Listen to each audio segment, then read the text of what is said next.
पुंडलीक वरदे हरिविठ्ठल श्री ज्ञानदेव तुकाराम गोपाल कृष्ण भगवान की जय। माऊली ज्ञानेश्वर महाराज की जय। जगद्गुरु तुकाराम महाराज की जय। शुद्ध बीजापोटी फळे रसाळ गोमटी, मुखी अमृताची वाणी देह देवाचे कारणी। सर्वांग निर्मळ चित्त जैसे गंगाजळ, मुखी अमृताची वाणी देह देवाचे कारणी। तुका म्हणे जाती ताप दर्शने विश्रांती, मुखी अमृताची वाणी देह देवाचे कारणी।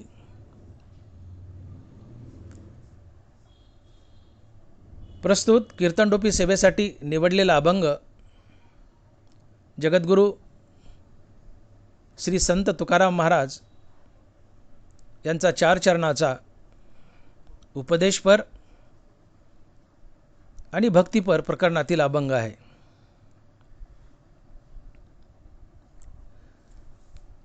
प्रत्येक बापाची इच्छा असते की माझा मुलगा सर्वगुण संपन्न निघावा, माझा मुलगा माझ्यापेक्षा काकणभर सरस निघावा, माझा मुलगा माझ्यापेक्षा वरचढ निघावा। बाप से बेटा सवाई। प्रत्येक बापाची इच्छा असते की माझा मुलगा माझ्यापेक्षा सर्वगुण संपन्न निघावा, आणि त्यातली त्यात दुष्ट दुराचारी बाप, भ्रष्ट करप्ट बाप याची तर फार इच्छा असते की माझा मुलगा सर्वगुण संपन्न निघावा, त्यांनी मला सर्व गुणात जिंकावं। आणि म्हणून असा दुष्ट दुराचारी बाप, भ्रष्ट करप्ट बाप आपल्या मुलांना शिक्षणासाठी मोठमोठ्या कॉन्व्हेंटसारख्या शाळा कॉलेजात शिकायला ठेवतो। असाच एक मुलगा कॉन्व्हेंटचं शिक्षण पूर्ण करून गावाकडे निघाला। इंग्लिश मीडियममध्ये शिकलेला, कॉन्व्हेंटचं शिक्षण केलं आणि गावाकडे निघाला आहे। बापाला फोन केला आहे, डॅड माझं शिक्षण संपलं आहे, मी गावाकडे निघालो आहे, बसस्टँडला येतो आहे, मला घ्यायला या। बाप खुश झाला। बाप मुलाला घ्यायला बसस्टँडला आला आहे। मुलगा गाडीतून उतरला आहे। मुलानं बापाकडं पाहिलं आहे, तरी मुलानं सिगारेट काढली, सिगारेट पेटवली आणि सिगारेट उडू लागला। आणि सिगारेट वडत वडत बापाच्या समोर गेला आणि सिगारेटचा धूर बापाच्या तोंडावर सोडला आणि बापाला म्हणतो, hi dad how are you, hi dad how are you. बाप अर्धा खचला। पोराचं हे वागणं पाहून बाप अर्धा खचला। बरं, एवढ्यावरच पोराचं भागलं नाही तर पोरानं पुन्हा हात पुढं केला बापाला शेक हँड करायला। बापाने नाविलाजास्त हात दिलाय पोराच्या हातात, पोराने शेक हँड केलाय। बापाचा हात एवढ्या जोरात हलवला की बापाचा खवाटाच आऊट। बाप घरी म्हणाला होता मनातल्या मनात, पोरगं यायला आता सर्व पोराच्या हवाली करेल आणि निवांत होईल, निश्चिंत होईल। बापाचा खवाट आऊट। बाप म्हणतो, मी निश्चिंत झालो नाही, माझी निचिती झाली। हे पोराचं आरोगंट वागणं पाहून, पोराचं गलिच्छ वागणं पाहून बाप सगळा खचला। असं का व्हावं? असं का होतं? एक दुष्ट दुराचारी बाप आहे, भ्रष्ट बाप आहे, करप्ट बाप आहे, लबाडीनं वाम मार्गानं गडगंज संपत्ती घरात आणून ठेवतो आणि कामना करतो की माझा मुलगा सर्वगुण संपन्न निघावा, माझ्यापेक्षा वरचढ निघावा, माझ्या मुलानं सर्व गुणात मला जिंकावं। परंतु अशा दुष्ट दुराचारी भ्रष्ट करप्ट बापाची ही इच्छा पूर्ण होत नाही। असं का होतं? आज या कीर्तनातून आपण यावर प्रकाश टाकूयात। बाप दुष्ट आहे, दुराचारी आहे, भ्रष्ट आहे, परंतु कामना करतो माझा मुलगा सर्वगुण संपन्न निघावा, पण अशा दुष्ट दुराचारी भ्रष्ट बापाची ही इच्छा कधीच पूर्ण होत नाही. असं का होतं पाहूया आपण पुढं.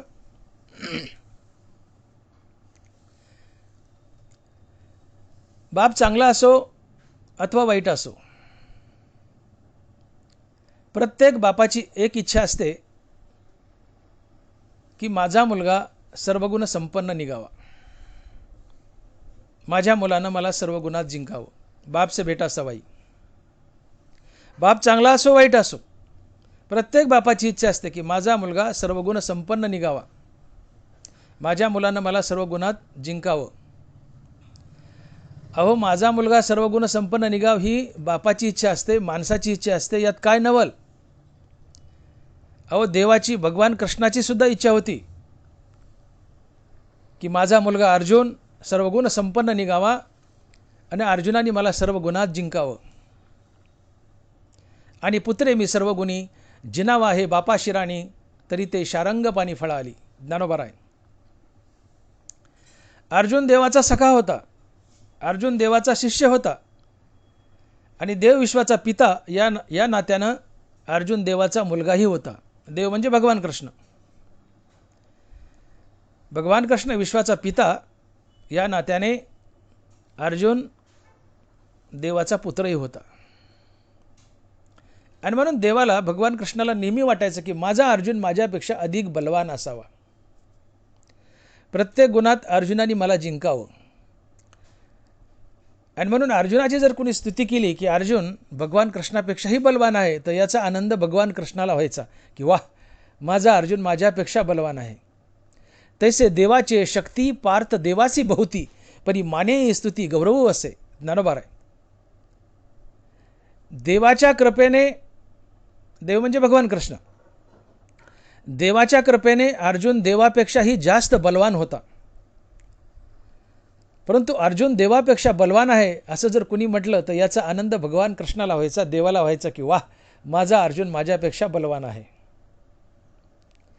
तसं प्रत्येक बापाची इच्छा असते की माझा मुलगा माझ्यापेक्षा बलवान असावा, माझ्यापेक्षा जास्त गुणी असावा, माझ्यापेक्षा जास्त सर्व गुण संपन्न असावा. ही प्रत्येक बापाची इच्छा असते.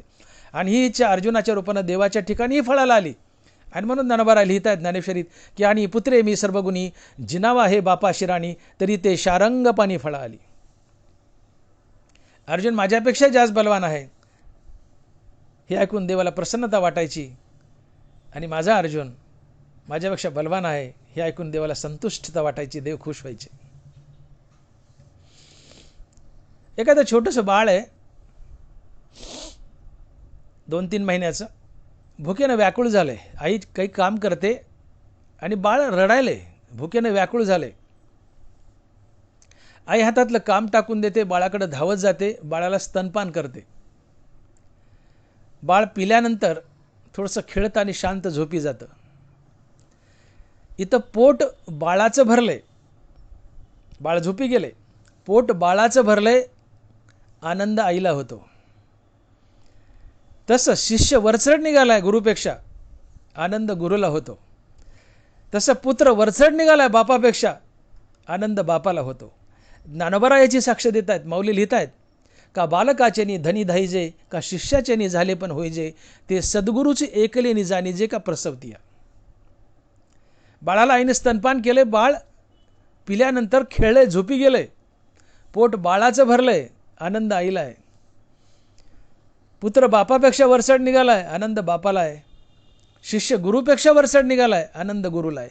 का बालकाचेनी धनी धाईजे, का शिष्याचेनी झाले पण होईजे, ते सद्गुरूची एकलेनी जाणीजे का प्रसवतीया. पुत्र बापापेक्षा वरचढ निघालाय, आनंद बापाला आहे. आणि म्हणून प्रत्येक बाप कामना करतो, तो बाप चांगला असो वाईट असो, प्रत्येक बाप कामना करतो की माझा मुलगा माझ्यापेक्षा वरचढ निघावा, माझा मुलगा सर्व गुण संपन्न निघावा. ही प्रत्येक बापाची इच्छा असते. आणि त्यातल्या त्यात दुष्ट दुराचारी बापाची, करप्ट भ्रष्ट बापाची तर फार इच्छा असते की माझा मुलगा माझ्यापेक्षा वरचढ निघावा, सर्व गुण संपन्न निघावा.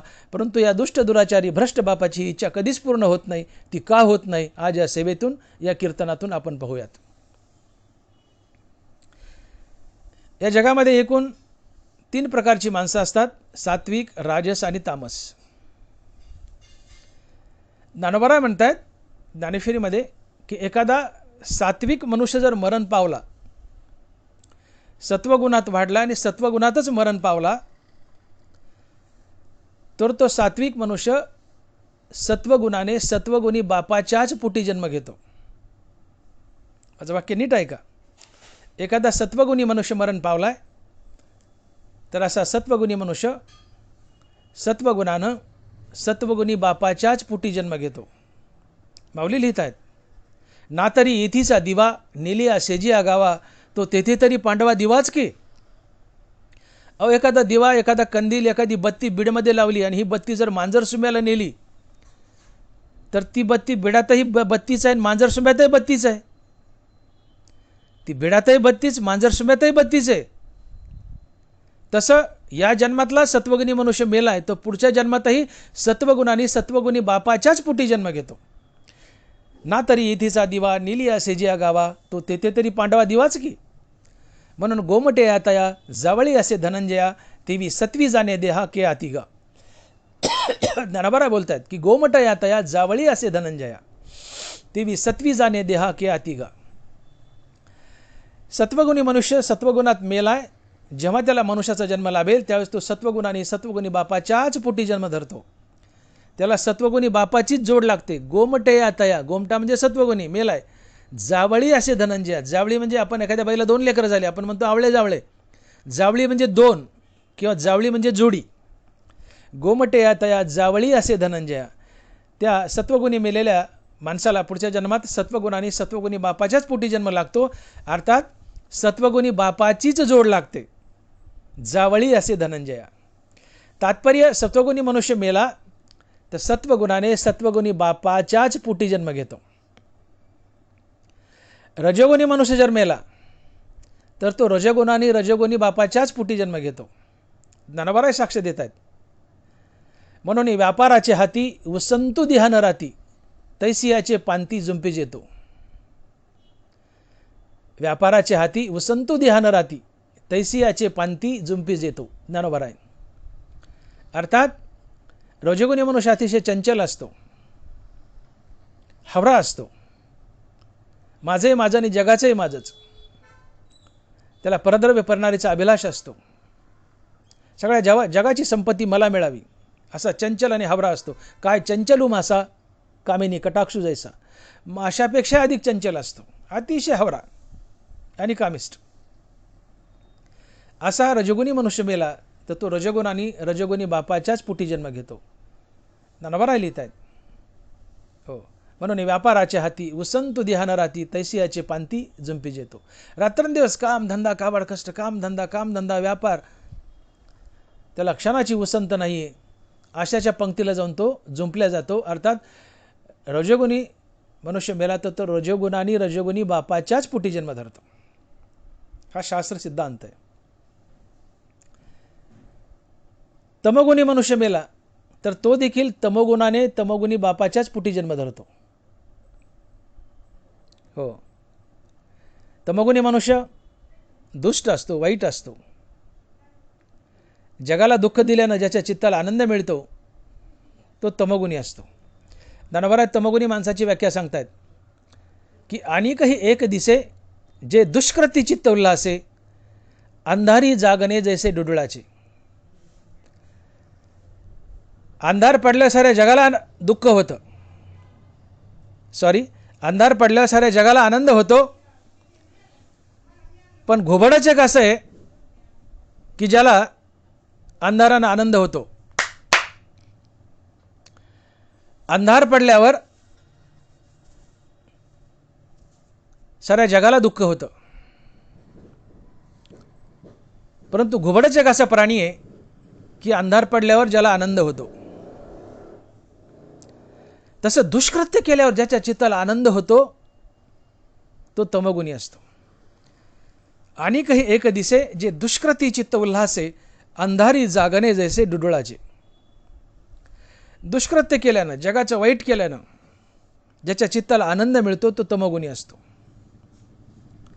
आणि म्हणून ही जी संबोधन आहेत, मूर्ख आहे, नालायक आहे, गाढव आहे, बेअक्कल आहे, ही सगळी संबोधनं तमोगुणी माणसाला असतात. असा तमोगुणी मनुष्य जर मेला तर तो तमोगुणाने तमोगुणी बापाच्याच पोटी जन्म घेतो.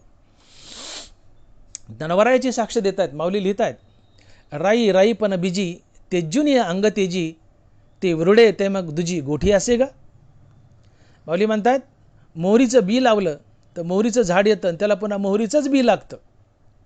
तसं तमोगुणी मेला तर तो तमोगुणाने तमोगुणी बापाच्याच पोटी जन्म घेतो. तसे तमाचे लोते बांधून या संकल्पाते देह पडे मागोते ते तमाचेची होय. ज्ञानोबा आहे. तात्पर्य तमोगुणी मनुष्य मेला तर तमोगुणाने तमोगुणी बापाच्याच पोटी जन्म घेतो.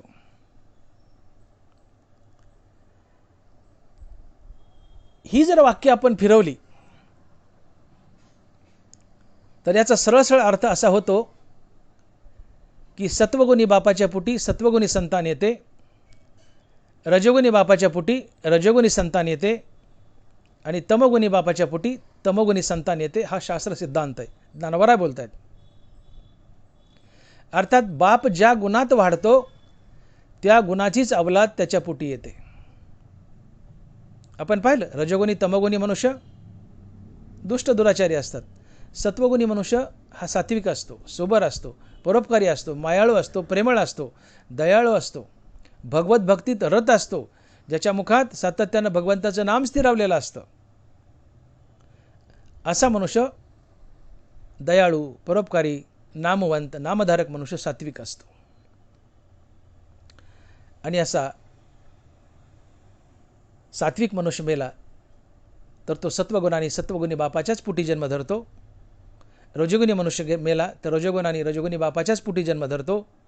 आणि तमोगुणी मनुष्य मेला तर तमोगुणाने तमोगुणी बापाच्याच पोटी जन्म धरतो. अर्थात ही वाक्य फिरवली तर सात्विक बापाच्या पोटी सात्विक संतान येते, रजोगुणी बापाच्या पोटी रजोगुणी संतान येते आणि तमोगुणी बापाच्या पोटी तमोगुणी संतान येते. रजोगुणी तमोगुणी माणसं थोडी दुष्ट दुराचारी असतात, ती नामधारक नसतात. आणि म्हणून तुकोबाराय जी माणसं नामधारक नाही आहेत त्यांच्याकडे बोट करतायत आणि लिहितायत की तुका म्हणे आयशा जीवा काय करू आता, तुका म्हणे आयशा जीवा काय करू आता, राम राम न म्हणती त्याची गाढव माता पिता. तुकोबारायचे हे चरण जरा बारकाईने ऐका. तुकोबारायचे हे चरण बारकाईने ऐका. काय म्हणतात महाराज, तुका म्हणे आयशा जीवा काय करू आता, राम राम न म्हणती त्याची गाढव माता पिता. तुकोबाराय म्हणतात जो मनुष्य रामनाम घेत नाही तो गाढव नाहीये, त्याची मायबाप गाढव आहेत. का तर मायबाप रामनाम घेत नाहीत, मायबाप रामनाम घेत नाहीत म्हणून त्यांच्या पोटी रामनाम न घेणारी संतान आली. बारकाईने ऐका आणि पुन्हा ऐका. जी माणसं रामनाम घेत नाहीत ती गाढव नाही आहेत, त्यांची मायबाप गाढव आहेत. तुकोबाराय म्हणतात का तर मायबाप हरिनाम घेत नाहीत म्हणून हरिनाम न घेणारे संतान पोटी आली. तुका म्हणे आयशा जीवा काय करू आता, राम राम न म्हणती त्याची गाढव माता पिता. या उलट तुकोबारायच म्हणतात की जी माणसं सातत्यानं रामनाम घेत आहेत ती धन्य नाही आहेत, त्यांची मायबाप धन्य आहेत. जी माणसं सातत्यानं रामनाम घेत आहेत ती धन्य नाही, त्यांची मायबाप धन्य आहेत. धन्य माता पिता तयाची आहे, धन्य माता पिता तयाची आहे. जो मनुष्य सातत्यानं रामनाम घेतो तुकोबाराय त्या माणसाला धन्यता देत नाहीत, त्याच्या मायबापाला धन्यता देत आहेत. का तर मायबाप रामनाम घेणारी आहेत म्हणून पोटी संतान रामनाम घेणारी आहे. हो, आपुल्या हिता जो असे जागता धन्य माता पिता तयाची आहे. जो मनुष्य आपल्या आत्महिताच्या ठिकाणी जागा आहे, सातत्यानं रामनाम घेतोय, तो मनुष्य धन्य नाही आहे, त्याची मायबाप धन्य आहेत असं तुकोबाराय म्हणतायत. का तर मायबाप रामनाम घेत आहेत म्हणून पोटी अवलादही रामनाम घेणारी आली. धन्यता मायबापाला आहे. मुलगा रामनाम घेत नाही आहे तुकोबाराय त्याला गाढव म्हणत नाहीत, गाढव मायबापाला म्हणतायत. मुलगा रामनाम घेतोय, धन्यता मुलाला नाही आहे, धन्यता मायबापाला आहे. का मायबाप रामनाम घेत आहेत म्हणून रामनाम घेणारे संतान पुढे पोटाला येते. तात्पर्य जो मनुष्य मुखाने रामनाम घेत नाही त्याच्या पोटी रामनाम न घेणारी अवलाद येते, ती दुष्ट दुराचार्याने नालायक असते. आणि जी माणसं सातत्यानं रामनाम घेत आहेत त्यांच्या पोटी रामनाम घेणारीच अवलाद आहे ते. आणि म्हणून जो मनुष्य सातत्यानं रामनाम घेतो, जो मनुष्य सातत्यानं रामनाम घेतो तो शुद्ध सात्विक असतो. अशा सातत्यानं रामनाम घेणाऱ्या माणसाचं बीही शुद्ध आणि सात्विक असतं.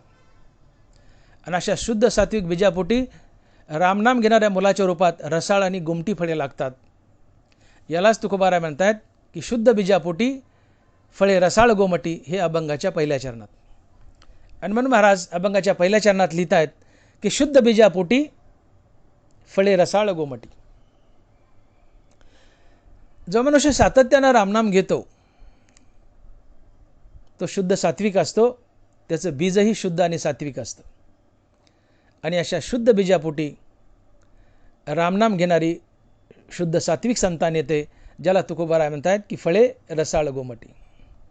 मायबापाचं बीज शुद्ध आहे का? मायबाप नामधारक आहेत.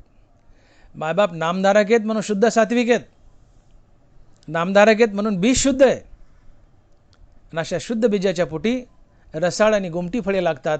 अर्थात नामधारकाच्या पोटी नामधारकच संतान येते. याला तुकोबाराय म्हणतात की शुद्ध बीजापोटी फळे रसाळ गोमटी. ही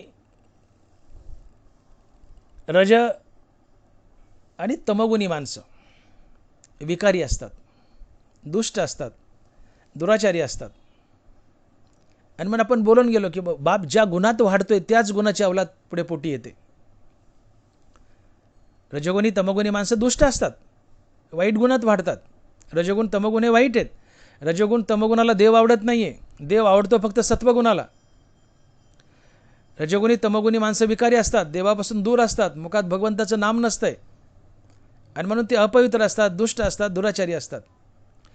आणि अशा रजगुणी तमोगुणी जो दुष्ट दुराचारी आहे अशा माणसाच्या पोटी संततीसुद्धा रजगुणी तमोगुणीच येते, अर्थात दुष्ट दुराचारीच येते.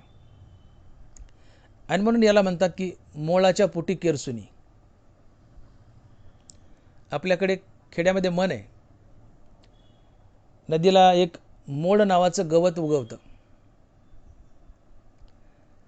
या गवताच्या काड्यापासून झाडू बनवतात. मग मोळाच्या पोटी कोणी जन्म घेतला? झाडून. झाडूला म्हणतात किरसुनी. आणि म्हणून मन पडले की मोळाच्या पोटी किरसुनी, अर्थात वाईटाच्या पोटी वाईट, म्हणजेच मोळाच्या पोटी किरसुनी. रजगुणी तमोगुणी बापाच्या पोटी रजगुणी तमोगुणीच, दुष्टच अवलाद. आणि म्हणून असं म्हणतात की मोळाच्या पोटी किरसुनी. तुकोबराय याला म्हणतात की झोडा झोडगीचे पोटी फळे विजेती करंटी. रजगुणी तमोगुणी माणसं दुष्ट दुराचारी असतात, झोड असतात. आणि म्हणून त्यांच्या पोटीही दुष्ट दुराचारी झोडच अवलाद येते. असं का होतं पाहूया आपण पुढं. रजगुणी तमोगुणी माणसं दुष्ट दुराचारी असतात, त्यांच्या पोटीही दुष्ट दुराचारीच अवलाद येते. आणि म्हणून तुकोबारायांनी संबोधन केलं की झोडा झोडगीचे पोटी फळे बिजेती करंटी. झोडा झोडगीचे पोटी फळे बिजेती करंटी. रजगुणी तमोगुणी दुष्ट आहेत, दुराचारी झोड आहेत, त्यांचं बीज करंट आहे. आणि म्हणून झोडाच्या पोटी झोड, या करंट्या बीजाच्या पोटी करंटच बीज, अर्थात दुष्टच अवलाद येते. तात्पर्य मायबापाचं बीज जर शुद्ध असेल तर पोटी शुद्ध सात्विक अवलाद येते. मायबापाचं बीज जर करंट असेल तर पोटी दुष्ट दुराचारी अवलाद येते. आणि म्हणून ज्याच्या मुखात सातत्यानं हरिनाम स्थिरावलंय तो सत्वगुणी असतो, त्याचं बीज शुद्ध आणि सात्विक असतं. आणि अशा शुद्ध सात्विक बीजापोटी रसाळ आणि गोमटी फळे, अर्थात रामनाम घेणारी मुलं जन्माला येतात. आणि ज्यांचं बीज करंट आहे, अर्थात जे हरिनामापासून दूर आहेत, ते रजगुणी तमोगुणी असतात, दुष्ट दुराचारी झोड असतात, त्यांचं बीज करंट असतंय. आणि अशा करंट्या बीजाच्या पोटी करंटीच, अर्थात दुष्ट दुराचारी झोड अवलाद येते. म्हणून झोडा झोडगीचे पोटी फळे बिजेती करंटी. अर्थात मायबापाचं बीज शुद्ध असेल तो पोटी रसाळ गोमटी, अर्थात चांगली मुलं येतात. मायबापाचं बीज करंट असेल तर पोटी झोड करंटी, नालायक मुलं येतात. आणि म्हणून मायबापाचं बीज शुद्ध असावं. आणि त्याच मायबापाचं बीज शुद्ध असतं की जे सातत्याने मुखामध्ये रामनाम धारण करतात. ज्याच्या मुखात रामनाम त्याचं बीज शुद्ध. आणि अशा शुद्ध बीजाच्या पोटी रामनाम घेणारी शुद्ध सात्विक रसाळ गोमटी मुलं जन्माला येतात. आणि म्हणून तुकोबाराय लिहित आहेत की शुद्ध बीजापोटी फळे रसाळ गोमटी. मी म्हणतो पुत्र एकच असावा, परंतु सूर्यासारखा तेजस्वी असावा, सूर्यासारखा तिन्ही लोकात झेंडा लावणारा असावा. तुकोबाराय बोलले पुत्र व्हावा ऐसा गुंडा ज्याचा तिन्ही लोकी झेंडा. तुकोबाराय पुत्र व्हावा ऐसा गुंडा ज्याचा तिन्ही लोकी झेंडा. सूर्य एकच आहे, परंतु त्रैलोक्याला उजळून काढतो.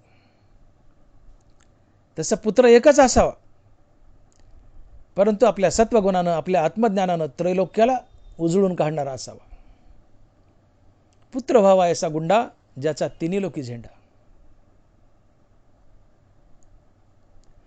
मग ऐसा सगळ्या त्रैलोक्याला जगाला उजळून काढणारा मुलगा पोटी यावा, तर यासाठी तुम्हाला अगोदर सात्विक बनावं लागेल. कारण या पृथ्वीवर या मृत्यूलोकात फक्त सत्वाचं सामर्थ्य आहे. तुकोबाराय बोलले तुका म्हणे येते सत्वाचे सामर्थ्य करावा परमार्थ अहर्निशी. तुका म्हणे येते सत्वाचे सामर्थ्य करावा परमार्थ अहर्निशी. तुकोबाराय म्हणतात की या मृत्यूलोकात तुम्हाला काही जर प्राप्त करायचं असेल चांगलं, तर ते फक्त सत्वगुणातूनच मिळेल, रज आणि तमगुणातून नाही. तुम्हाला कुठलीही चांगली गोष्ट फक्त सत्वगुणातूनच मिळेल, इतर कुठल्याही गुणातून मिळणार नाही. आणि म्हणून महाराज लिहितात की तुका म्हणे येते सत्वाचे सामर्थ्य करावा परमार्थ अहर्निशी. सत्वाचं सामर्थ्य, मग सत्वगुणाचं सामर्थ्य तर आपल्या अंगात सत्वगुण आणावं लागेल. तर त्यासाठी काय करा, करावा परमार्थ अहर्निशी. रात्रंदिवस तुम्हाला परमार्थ करावं लागेल, रामनाम जपावं लागेल. तुम्ही रामनाम जपलं तर तुम्ही सात्विक बनाल, तुमचं बीज शुद्ध असेल आणि शुद्ध बीजाच्या पोटी फळे रसाळ गोमटी. रसाळ गोमटी अर्थात नामधारक शुद्ध सात्विक संतान तुमच्या पोटी येईल. म्हणजे ज्याच्या मुखात हरिनाम तो सात्विक, जो सात्विक त्याचं बीज शुद्ध, ज्याचं बीज शुद्ध त्याच्या पोटी रामनाम घेणारी रसाळ आणि गोमटी संतती जन्माला येते. आणि म्हणून महाराज म्हणतात की शुद्ध बीजापोटी फळे रसाळ गोमटी.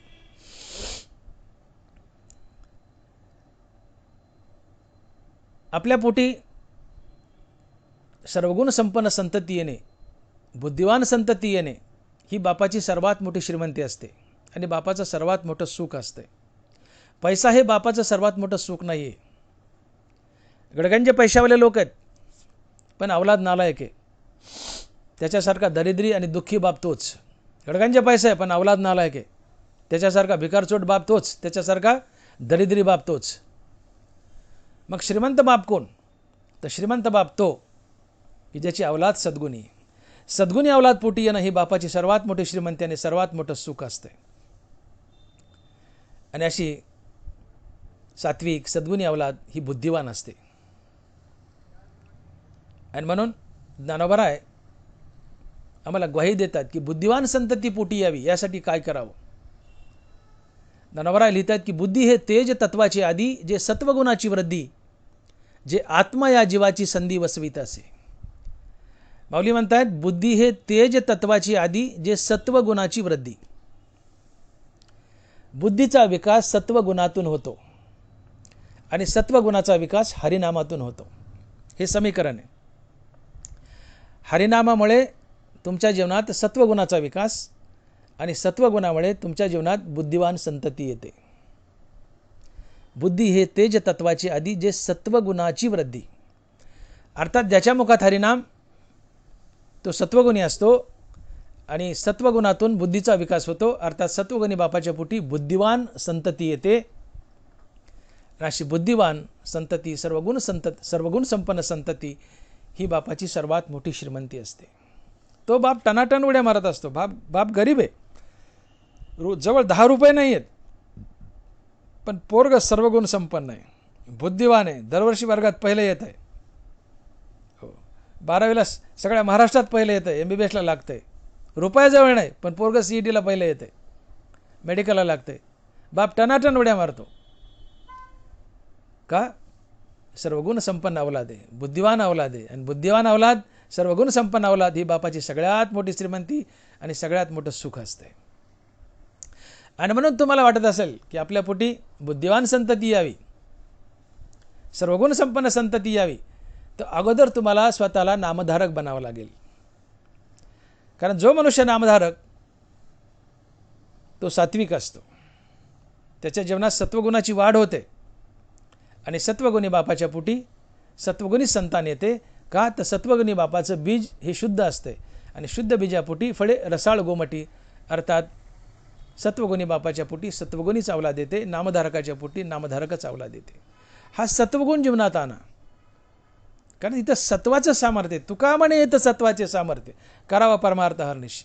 मृत्यू लोकात तुम्हाला काही चांगलं हवं असेल, काही प्रमोशन हवं असेल या मनुष्य जन्मातून, या मनुष्य जन्मातून तुम्हाला स्वर्गाला जायचे, जनोलोक, तपोलोक, महिरलोक, सत्यलोक, कैलास, वैकुंठ, सायुज्य मुक्ती किंवा संतपद यापैकी काही हवं असेल तर ते फक्त सत्वगुणातूनच मिळेल. मनुष्य जीवनातून त्याला प्रमोट व्हायचे, वरच्या येऊन हव्यात, तर त्या सत्वगुणातूनच मिळतात. रज आणि तमगुणातून त्याचं रिव्हर्शन होतो. रज आणि तम तुम्हाला नरकाला नेतील, सत्वगुण तुम्हाला वर स्वर्ग, जनलोक, तपोलोक, महिरलोक, सत्यलोक, कैलास, वैकुंठ, सायुज्य मुक्ती आणि संतपद देतील.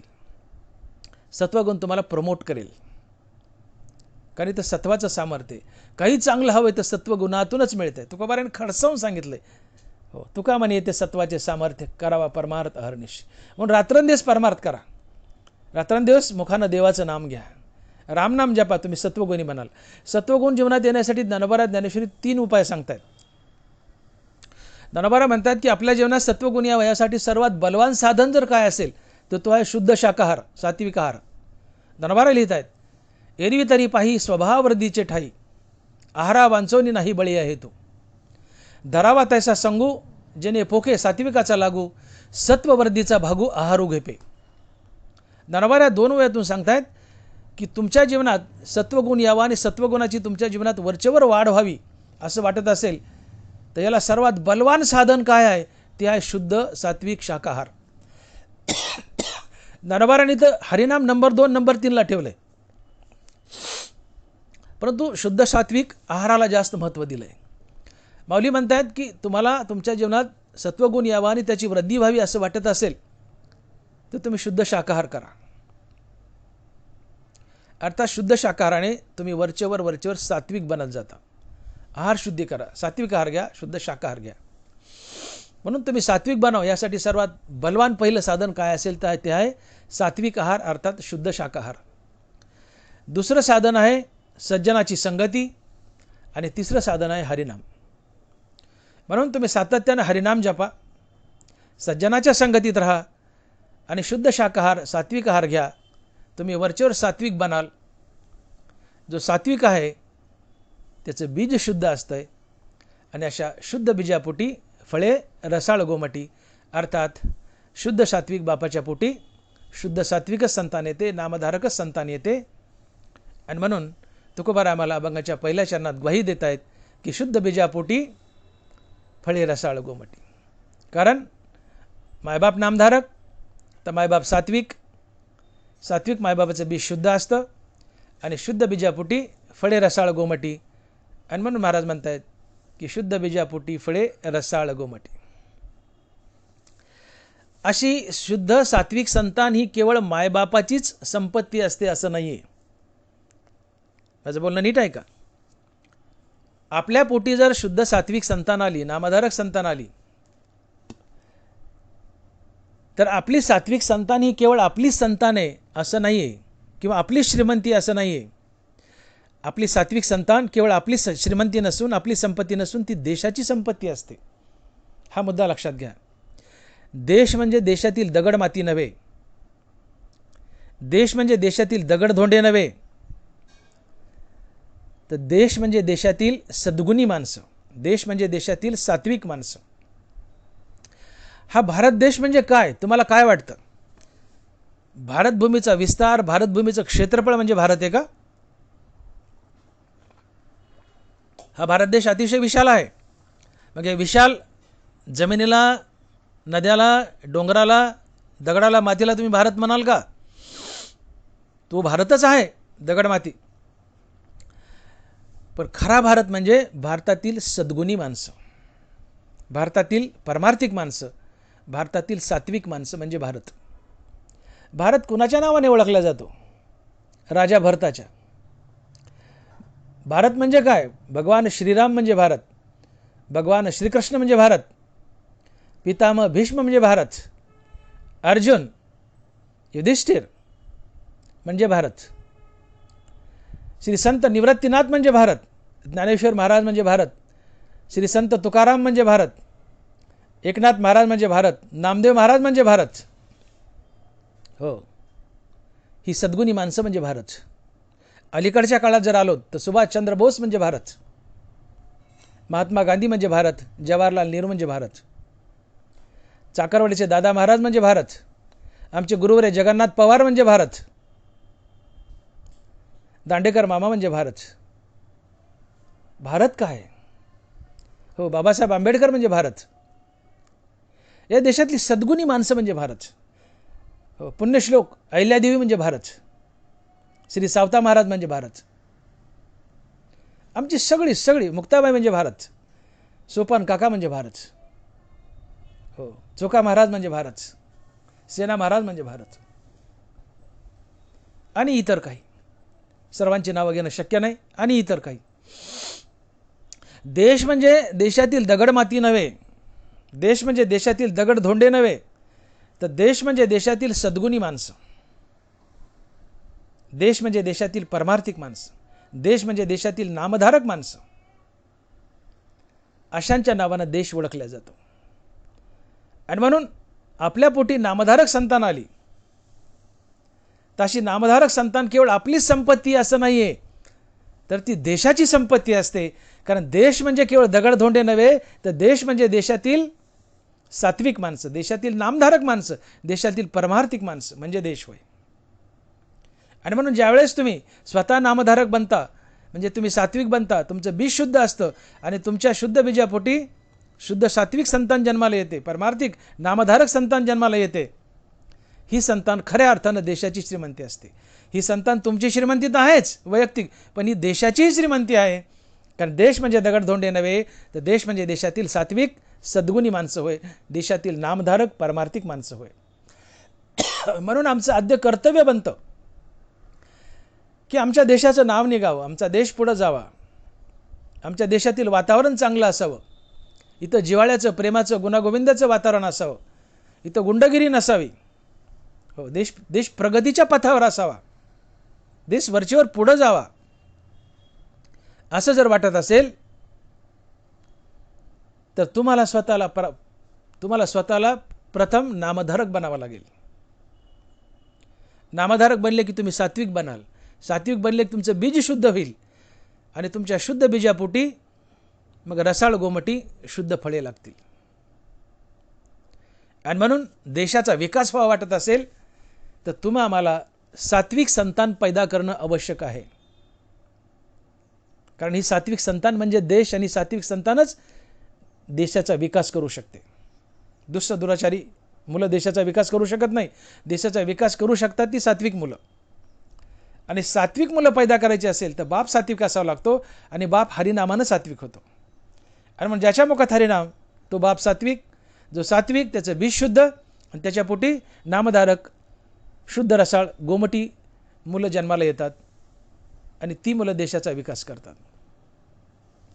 आणि म्हणून मी बोलून गेलो की देश म्हणजे देशातील दगडमाती नव्हे, तर देशातील सद्गुणी माणसं होय. भारत म्हणजे काय? आज भारत कुणाच्या नावाने ओळखला जातो? भारत म्हणजे नरेंद्र मोदी. भारत म्हणजे काय? भारत म्हणजे नरेंद्र मोदी. आज नरेंद्र मोदींच्या नावानं देश ओळखला जातोय. भारत म्हणजे नरेंद्र मोदी. हो, भारत म्हणजे भारतातली सद्गुणी माणसं आहेत, भारतातली सात्विक माणसं आहेत, भारतातली त्यागी माणसं आहेत, भारतातली हरिभक्त आहेत. आणि म्हणून सात्विक संतान पैदा करायचे असेल तर सातत्याने हरिनाम जपा. ज्ञानोबारायाची साक्ष देतात की तुम्ही जर सातत्याने हरिनाम जपलं तर पिढ्यानं पुढ्या तुमच्या पोटी हरिनाम जपणारी सात्विक संतानच येईल. ज्ञानोबा ग्वाही देतात याची. ज्ञानदेव म्हणे नाम जपा हरीचे, परंपरा त्याचे कुळ शुद्ध. ऐकायचे रंध्यानं भरायचं. ज्ञानदेव म्हणे नाम जपा हरीचे, परंपरा त्याचे कुळ शुद्ध. तुम्ही सातत्याने हरीच्या नामाचा जाप केला तर तुमच्या कुळात, तुमच्या पोटी हरिनाम जपणारीच अवलाद येते आणि ते कुळ पिढ्यानं पिढ्या शुद्ध राहतं. आणि म्हणून ज्या देशात नामधारक जन्माला येतात ते कुळ पवित्र असतं आणि तो देश पावन असतो. तुकोबाराय म्हणतात, पवित्र ते कुळ पावन तो देश, जेत हरीचे दास जन्म घेती. तुकोबाराय. हो, ज्या कुळात हरिभक्त जन्माला आलाय ते कुळ पवित्र असतं. ज्या देशात हरिभक्त जन्माला आलाय तो देश पावन असतो. पवित्र ते कुळ पावन तो देश, जेत हरीचे दास जन्म घेती. आणि असे नामधारक, अशी सत्वगुणी संतान ही देशाचा विकास करते. म्हणून देशाची खरी श्रीमंती काय असेल तर ती आहे या देशातील सत्वगुणी माणसं, नामधारक माणसं, परमार्थिक माणसं. आणि म्हणून नाथ महाराज आम्हाला बोलतायत भागवतामध्ये, नाथ भागवतात, की भारत देशात जन्म मिळणं ही परमभाग्याची गोष्ट आहे. भरतखंडी नरदेहाची प्राप्ती हे तव परमभाग्याची संपत्ती. आणि त्याहीवरी जो परमार्थी तयाचा वशवर्ती मी परमात्मा.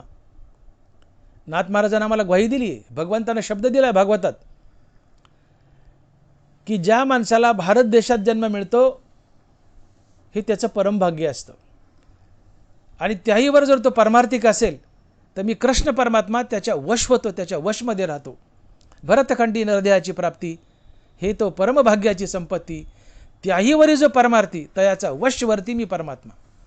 भारतात जन्म मिळाला आणि जन्म मिळून जर परमार्थिक असेल तर भगवान कृष्ण म्हणतो मी त्याच्या अधीन असतो, त्याच्या वश राहतो. अर्थात देव आपल्या ताब्यात असतो, आपण जर हरिभक्त असेल, नामधारक असेल तर. आणि म्हणून तुम्ही आम्ही भाग्यवान आहेत की भारतात आम्हाला जन्म मिळाला आहे. आणि म्हणून संधी सोडू नका. भारतात जन्म, त्यात तुम्ही परमार्थिक. देव म्हणतो मी त्याचा वश राहील, मी त्याच्या अधीन राहील, हा देवानं शब्द दिला आहे. म्हणून संधी दौडू नका, जीवाचं सोनं करून घ्या. प्रत्येकजण परमार्थात या, मुखानं हरिनाम जपा, रामनाम जपा, देव तुमच्या अधीन राहील. दुसरी गोष्ट, तुमचं बीज शुद्ध होईल आणि अशा शुद्ध बीजाच्या पोटी शुद्ध सात्विक संतान जन्माला येईल. आणि अशी शुद्ध सात्विक संतान ही केवळ देशाची संपत्ती, ही केवळ मायबापाची संपत्ती नसून ती देशाची संपत्ती असते. आणि म्हणून मी पुन्हा पुन्हा बोललो की देश म्हणजे केवळ देशातील दगडमाती, देश म्हणजे केवळ देशातील दगडधोंडे नसून देशातील सद्गुणी माणसं हो, परमार्थिक माणसं हो, नामधारक माणसं होत. आणि म्हणून देशाच्या विकासासाठी तुम्ही नामधारक बना. नामानं तुम्ही सात्विक बनाल. तुम्ही सात्विक बनले की बीज सात्विक बनेल. तुमच्या पोटी शुद्ध सात्विक संतान येईल. ती सात्विक संतान तुमच्या कुळाचा उद्धार तर करेलच, परंतु देशाचाही उद्धार करेल, देशाचाही विकास करेल. आणि म्हणून तुकोबाराय म्हणतात की शुद्ध बीजापोटी फळे रसाळ गोमटी.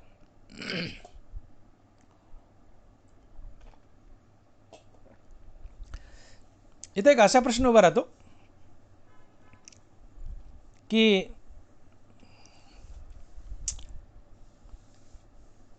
एक सात्विक बाप असेल आणि त्याला 4 मुलं आहेत.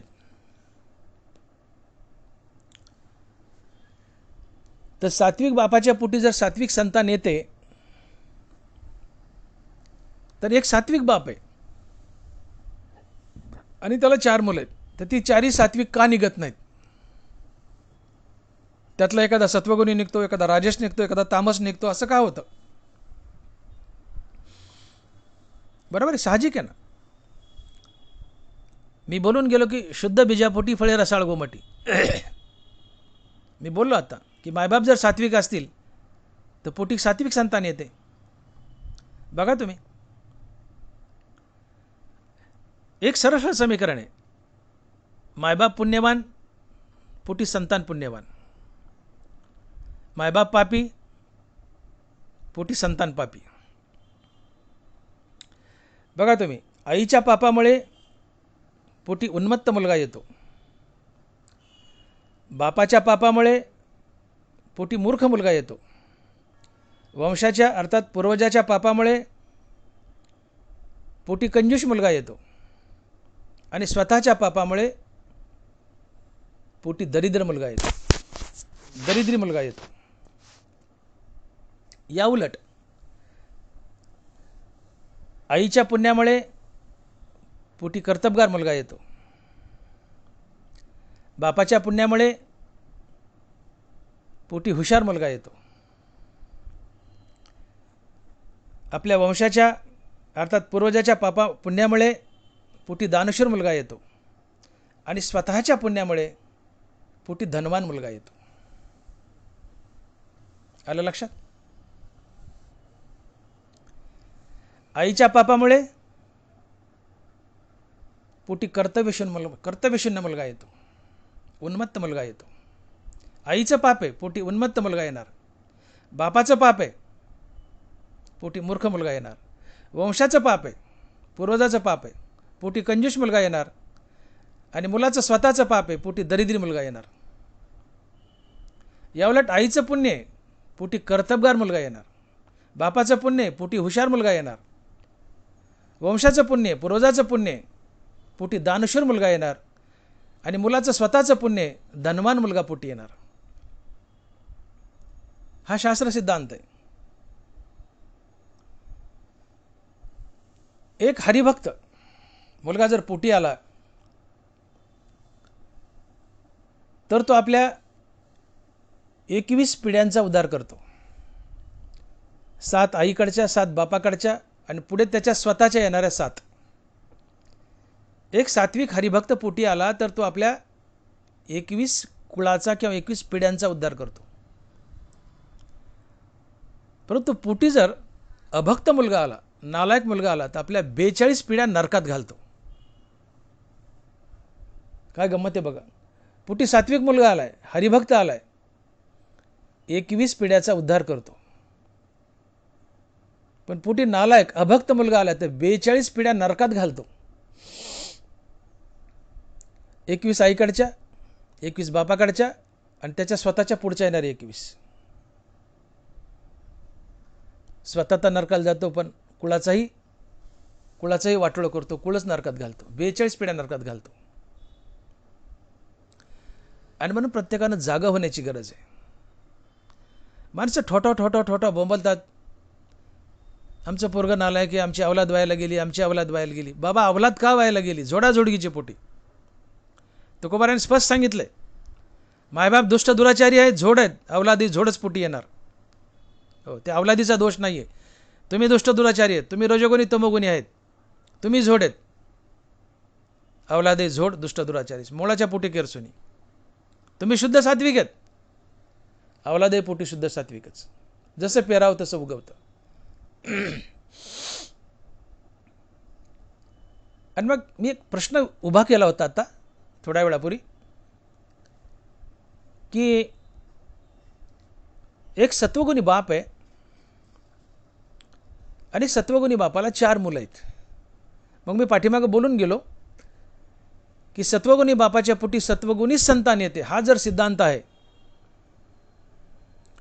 तर एखादा सत्वगुणी बाप आहे आणि त्याला 4 मुलं आहेत, तर 4ही मुलं सत्वगुणीच जन्माला यावीत त्याच्या पोटी. पण असं घडत नाही. समाजात असं चित्र दिसतं की बाप सत्वगुणी आहे, पण बाप सत्वगुणी असूनही एखादा मुलगा सात्विक असतो, एखादा राजस असतो, एखादा तामस असतो. अर्थात एखादी अवलाद चांगली निघते, 1-2 नालायक निघतात. असं का व्हावं? सगळेच चांगले का निघत नाहीत? सगळे सात्विक का निघत नाहीत? बाप तर सात्विक आहे.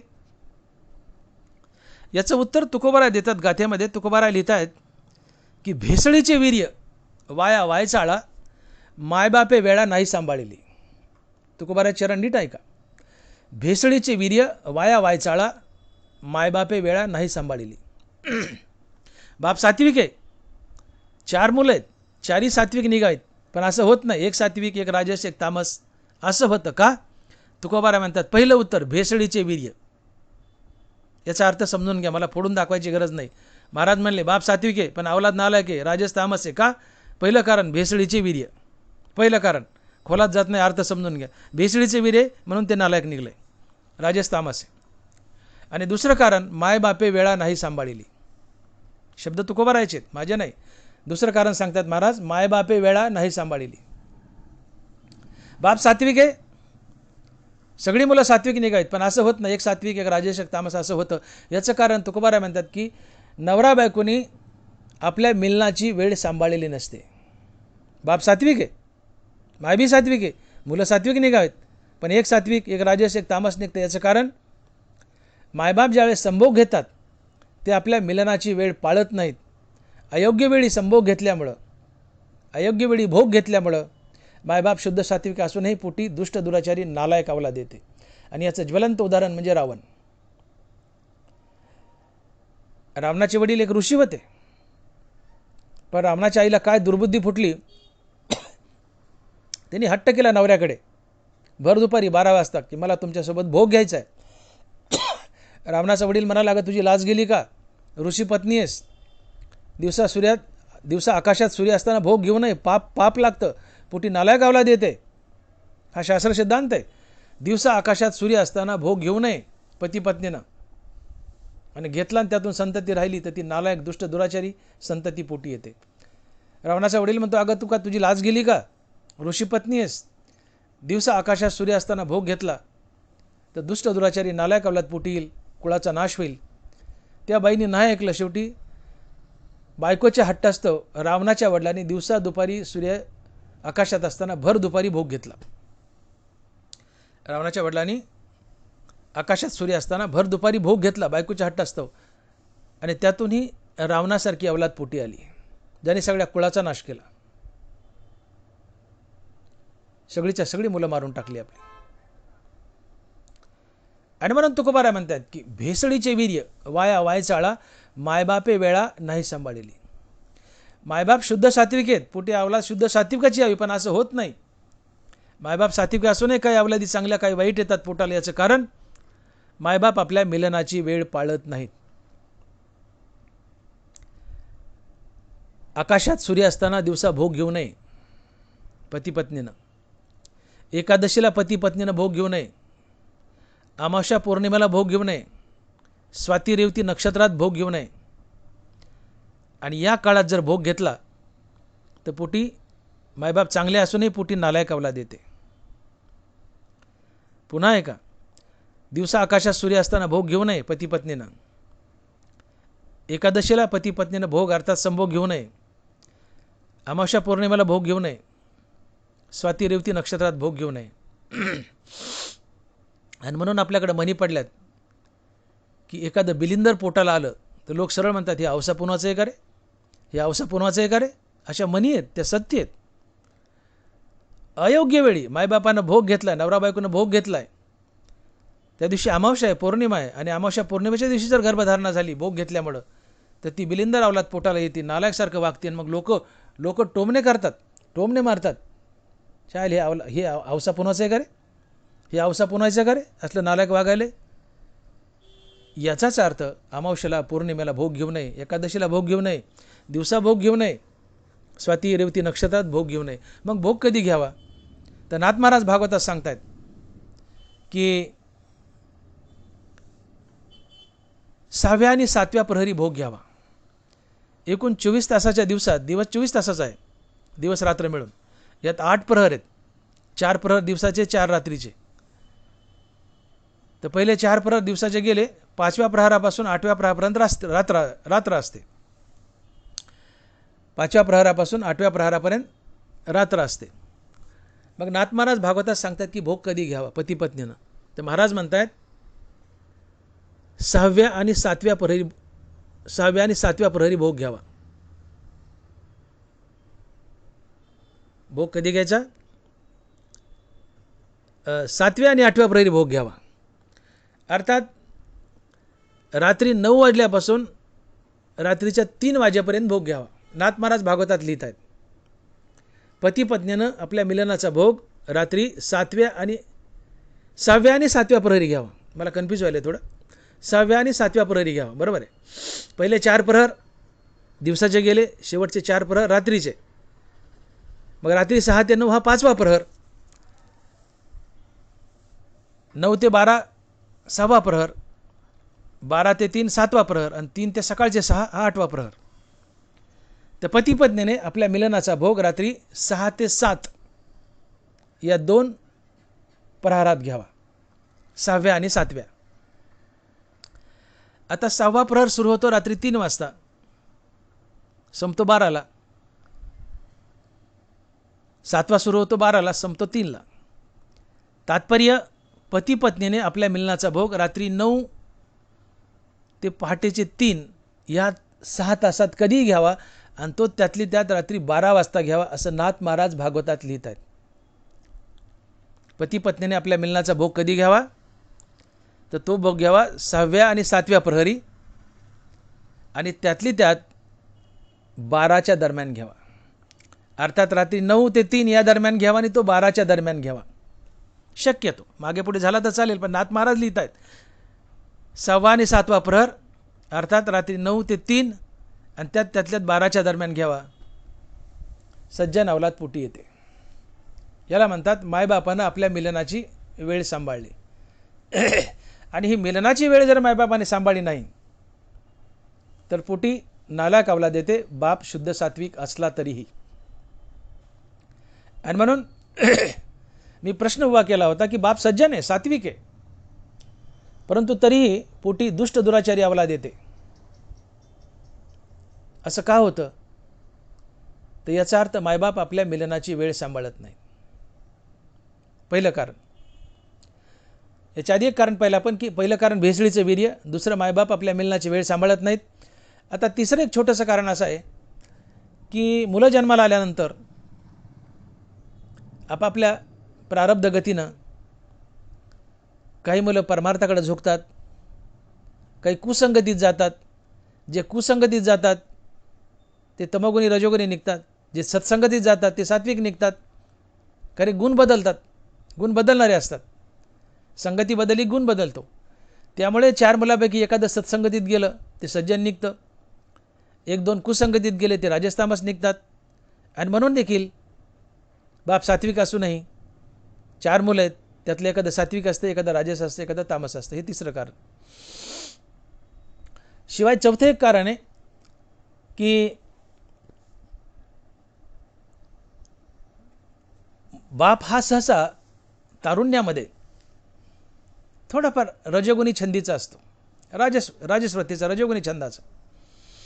आणि म्हणून पहिली संतती ही रजोगुणी निघू शकते. पण त्याच बापाला 3 मुलं आहेत, 4 मुलं आहेत, तर जसं जसं वय वाढेल तसा मनुष्य थोडा परमार्थाकडे झुकतो, मुखानं रामनाम घेतो, वृत्ती सात्विक बनते. आणि म्हणून शेवटी झालेलं शेंडफळ हे थोडं सात्विक असतं.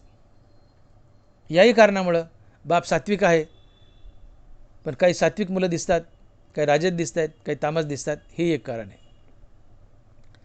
आणि म्हणून पूर्ण उत्तर द्यायचं असेल की बाप सात्विक आहे, पोटी सात्विकच अवलाद द्यावी. एका बापाला 4 मुलं आहेत, 4ही सात्विक असावेत, पण असं घडत नाही.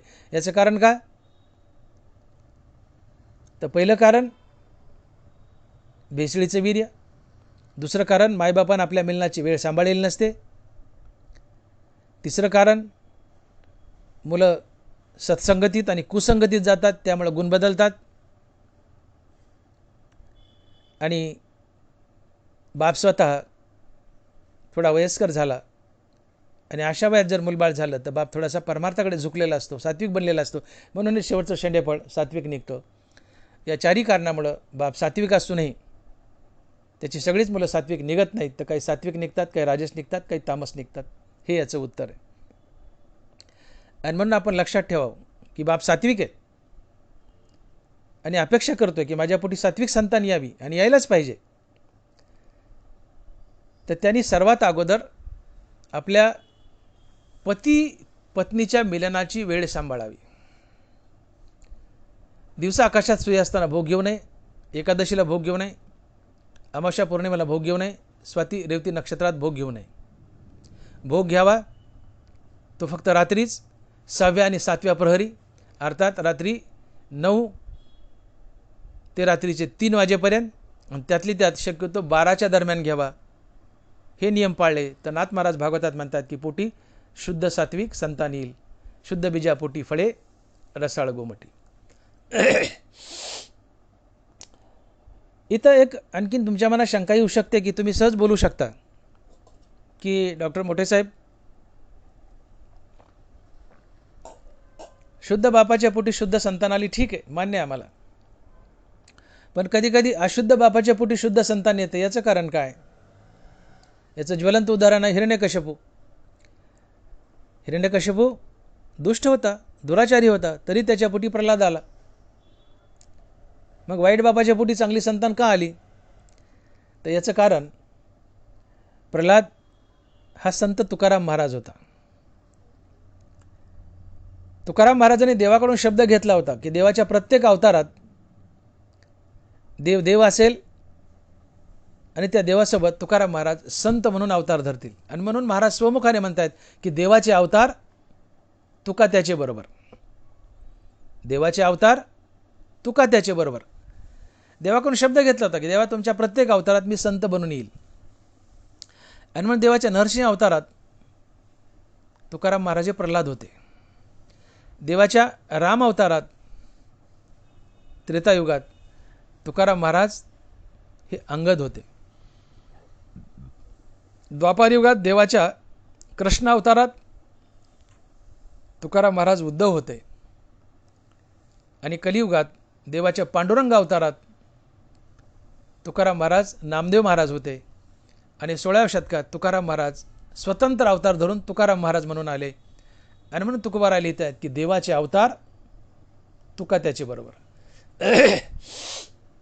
तर दुष्ट हिरण्यकश्यपूच्या पोटी संत प्रल्हाद आला, भक्त प्रल्हाद आला. याचं पहिलं कारण भक्त प्रल्हाद हा संत तुकाराम महाराज होता. तुकोबारायचा तो स्पेशल अवतार होता प्रल्हाद. आणखीन एक दुसरं कारण आहे की दुष्ट बापाच्या पोटी चांगली संतान काय येते. याचं अजून एक कारण असे की नवरा बायकोपैकी बाप दुष्ट आहे पण आई जर सज्जन असेल, सात्विक असेल, भगवत भक्त असेल, तरी देखील दुष्ट बापाच्या पोटी सात्विक संतान येऊ शकते. की जशी कयादू, हिरण्यकश्यप दुष्ट होता पण कयादू नारायण भक्त होती. सातत्याने नारायण नामाचा जाप करायची. म्हणून बापापैकी आई ही नामधारक होती. आणि शिवाय प्रल्हाद पोटात असताना त्या काळात हिरण्यकश्यपूने कयादूला घराच्या बाहेर काढलं होतं. कयादू म्हणजे प्रल्हादाची आई. मग या कयादूला नारद महर्षी एका ऋषी आश्रमात घेऊन गेले आणि पूर्ण दिवसभरेपर्यंत प्रल्हादाचा जन्म होईपर्यंत ही कयादू ऋषी आश्रमात राहिली. आणि तिथं ऋषी आश्रमात सारखं भजन कीर्तन, नारायण नामाचा जाप गर्भात असलेल्या प्रल्हादाच्या कानावर पडत होता. आणि म्हणूनही दुष्ट हिरण्यकश्यपूच्या पोटी प्रल्हादासारखा संत आला. कारण हे गर्भसंस्कार आहेत. बाळा जर गर्भात असेल आणि त्यावेळेस आई जर कथा कीर्तनात बसली, तिने चांगले चांगले गीता ज्ञानेश्वरीसारखे गाथेसारखे ग्रंथ वाचले, मुखानं नामजप केला, तर हे सगळे संस्कार त्या गर्भावर होतात आणि ते शुद्ध सात्विक पवित्र बाळ पोटी येतं. जसं उत्तरा गरोदर होती, सुभद्रा गरोदर होती. सुभद्रा ही भगवान कृष्णाची बहीण. सुभद्रा गरोदर होती. त्यावेळेस भगवान श्रीकृष्ण सुभद्रेला अर्थात आपल्या बहिणीला भक्तीच्या हरिनामाच्या गोष्टी सांगायची. सुभद्रा ऐकायची. त्यासोबत तो गर्भात असलेला अभिमन्यू ऐकायचा. आणि अभिमन्यू गर्भात असतानाच भगवान कृष्णाने चक्रव्यूह कसं तोडावं हे सुभद्रेला शिकवलं. पण चक्रव्यूहातून बाहेर कसं यावं हे सांगत असताना सुभद्रेला झोप लागली आणि ते बाळही झोपी गेलं आणि ते अभिमन्यूला चक्रव्यूहातून बाहेर कसं यावं हे ऐकायला मिळालं नाही. हा एक भाग. किंवा भगवान कृष्णानं सुभद्रेला फक्त चक्रव्यूहात कसं जावं हेच सांगितलं आणि चक्रव्यूहातून बाहेर कसं यावं हे सांगताना सुभद्रा झोपली म्हणून पुढचं सांगितलं नाही.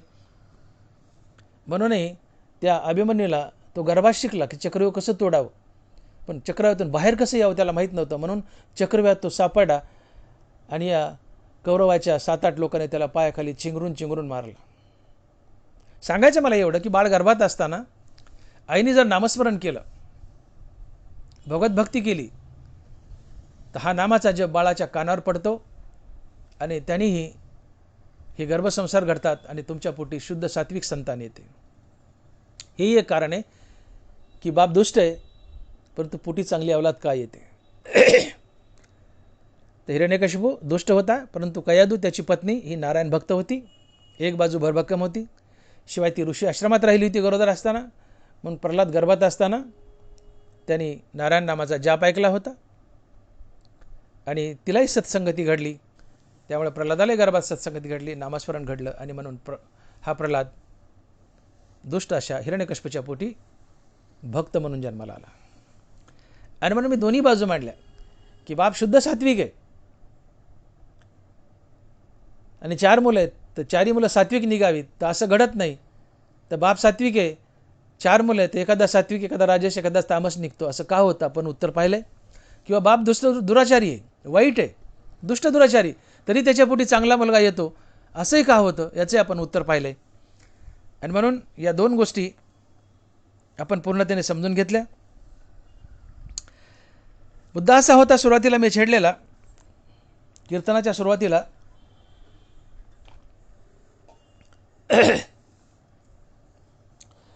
की बाप चांगला असो की वाईट असो, प्रत्येक बापाची इच्छा असते की माझ्या पोटी सर्व गुण संपन्न अवलाद यावी, माझ्या मुलानं मला सर्व गुणात जिंकावं,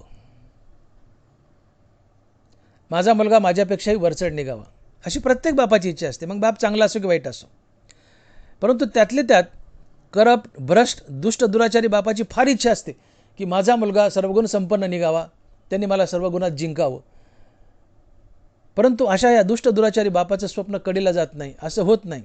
दुष्ट दुराचारी बापाच्या पोटी शुद्ध सात्विक संतान येत नाही.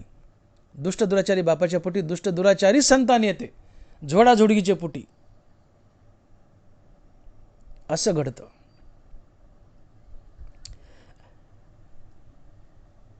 इथं मी सुरुवातीला विचार मांडला की मनुष्य ज्या गुणात जन्मतो, ज्या गुणात वाढतो, ज्या गुणात मरतो, त्याच गुणाने त्याच गुण असलेल्या बापाच्या पोटी जन्म धरतो. हा शास्त्र सिद्धांत आहे. सत्वगुणी मनुष्य मेला तो सत्वगुणाने सत्वगुणी बापाच्याच पोटी जन्म धरतो.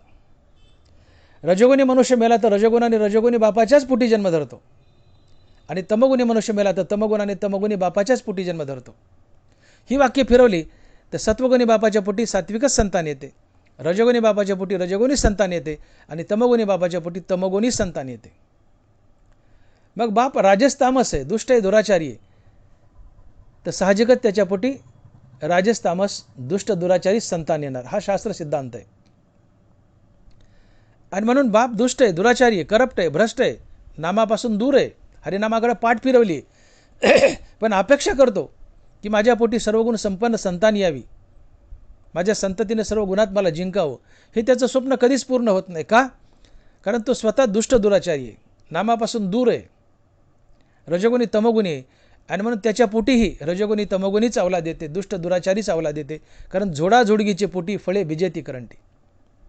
रजोगुणी तमोगुणी माणसं हरिनामापासून दूर असतात, ती झोड असतात, त्यांचं बीज करंट असतं. आणि म्हणून अशा झोड करंट बीज असलेल्या माणसाच्या पोटी करंटीच अवलाद येते, अर्थात वाईटाच्या पोटी वाईटच संतान येते. अर्थात रजोगुणी तमोगुणी दुष्ट भ्रष्टाचारी माणसाच्या पोटी दुष्ट भ्रष्टाचारीच अवलाद येते. तो लाख अपेक्षा करू द्या. मी पुन्हा पुन्हा बोलले की दुष्ट दुराचारी भ्रष्ट करप्ट मनुष्य कामना करतो की माझ्या पोटी सर्व गुण संपन्न संतती यावी, त्या संततीने मला सर्व गुणात जिंकावं, पण त्याचं हे स्वप्न पूर्ण होत नाही. का? तर असा दुष्ट दुराचारी करप्ट भ्रष्ट मनुष्य हरिनामापासून दूर असतो, तो रजोगुणी तमोगुणी असतो, तो दुष्ट असतो, दुराचारी असतो, झोड असतो. आणि असं हरिनामापासून दूर आहे, रजोगुणी आहे, तमोगुणी आहे, दुष्ट आहे, दुराचारी, झोड आहे, अशाच्या पोटी झोडच संतान येते आणि त्या बापाला त्रास देते.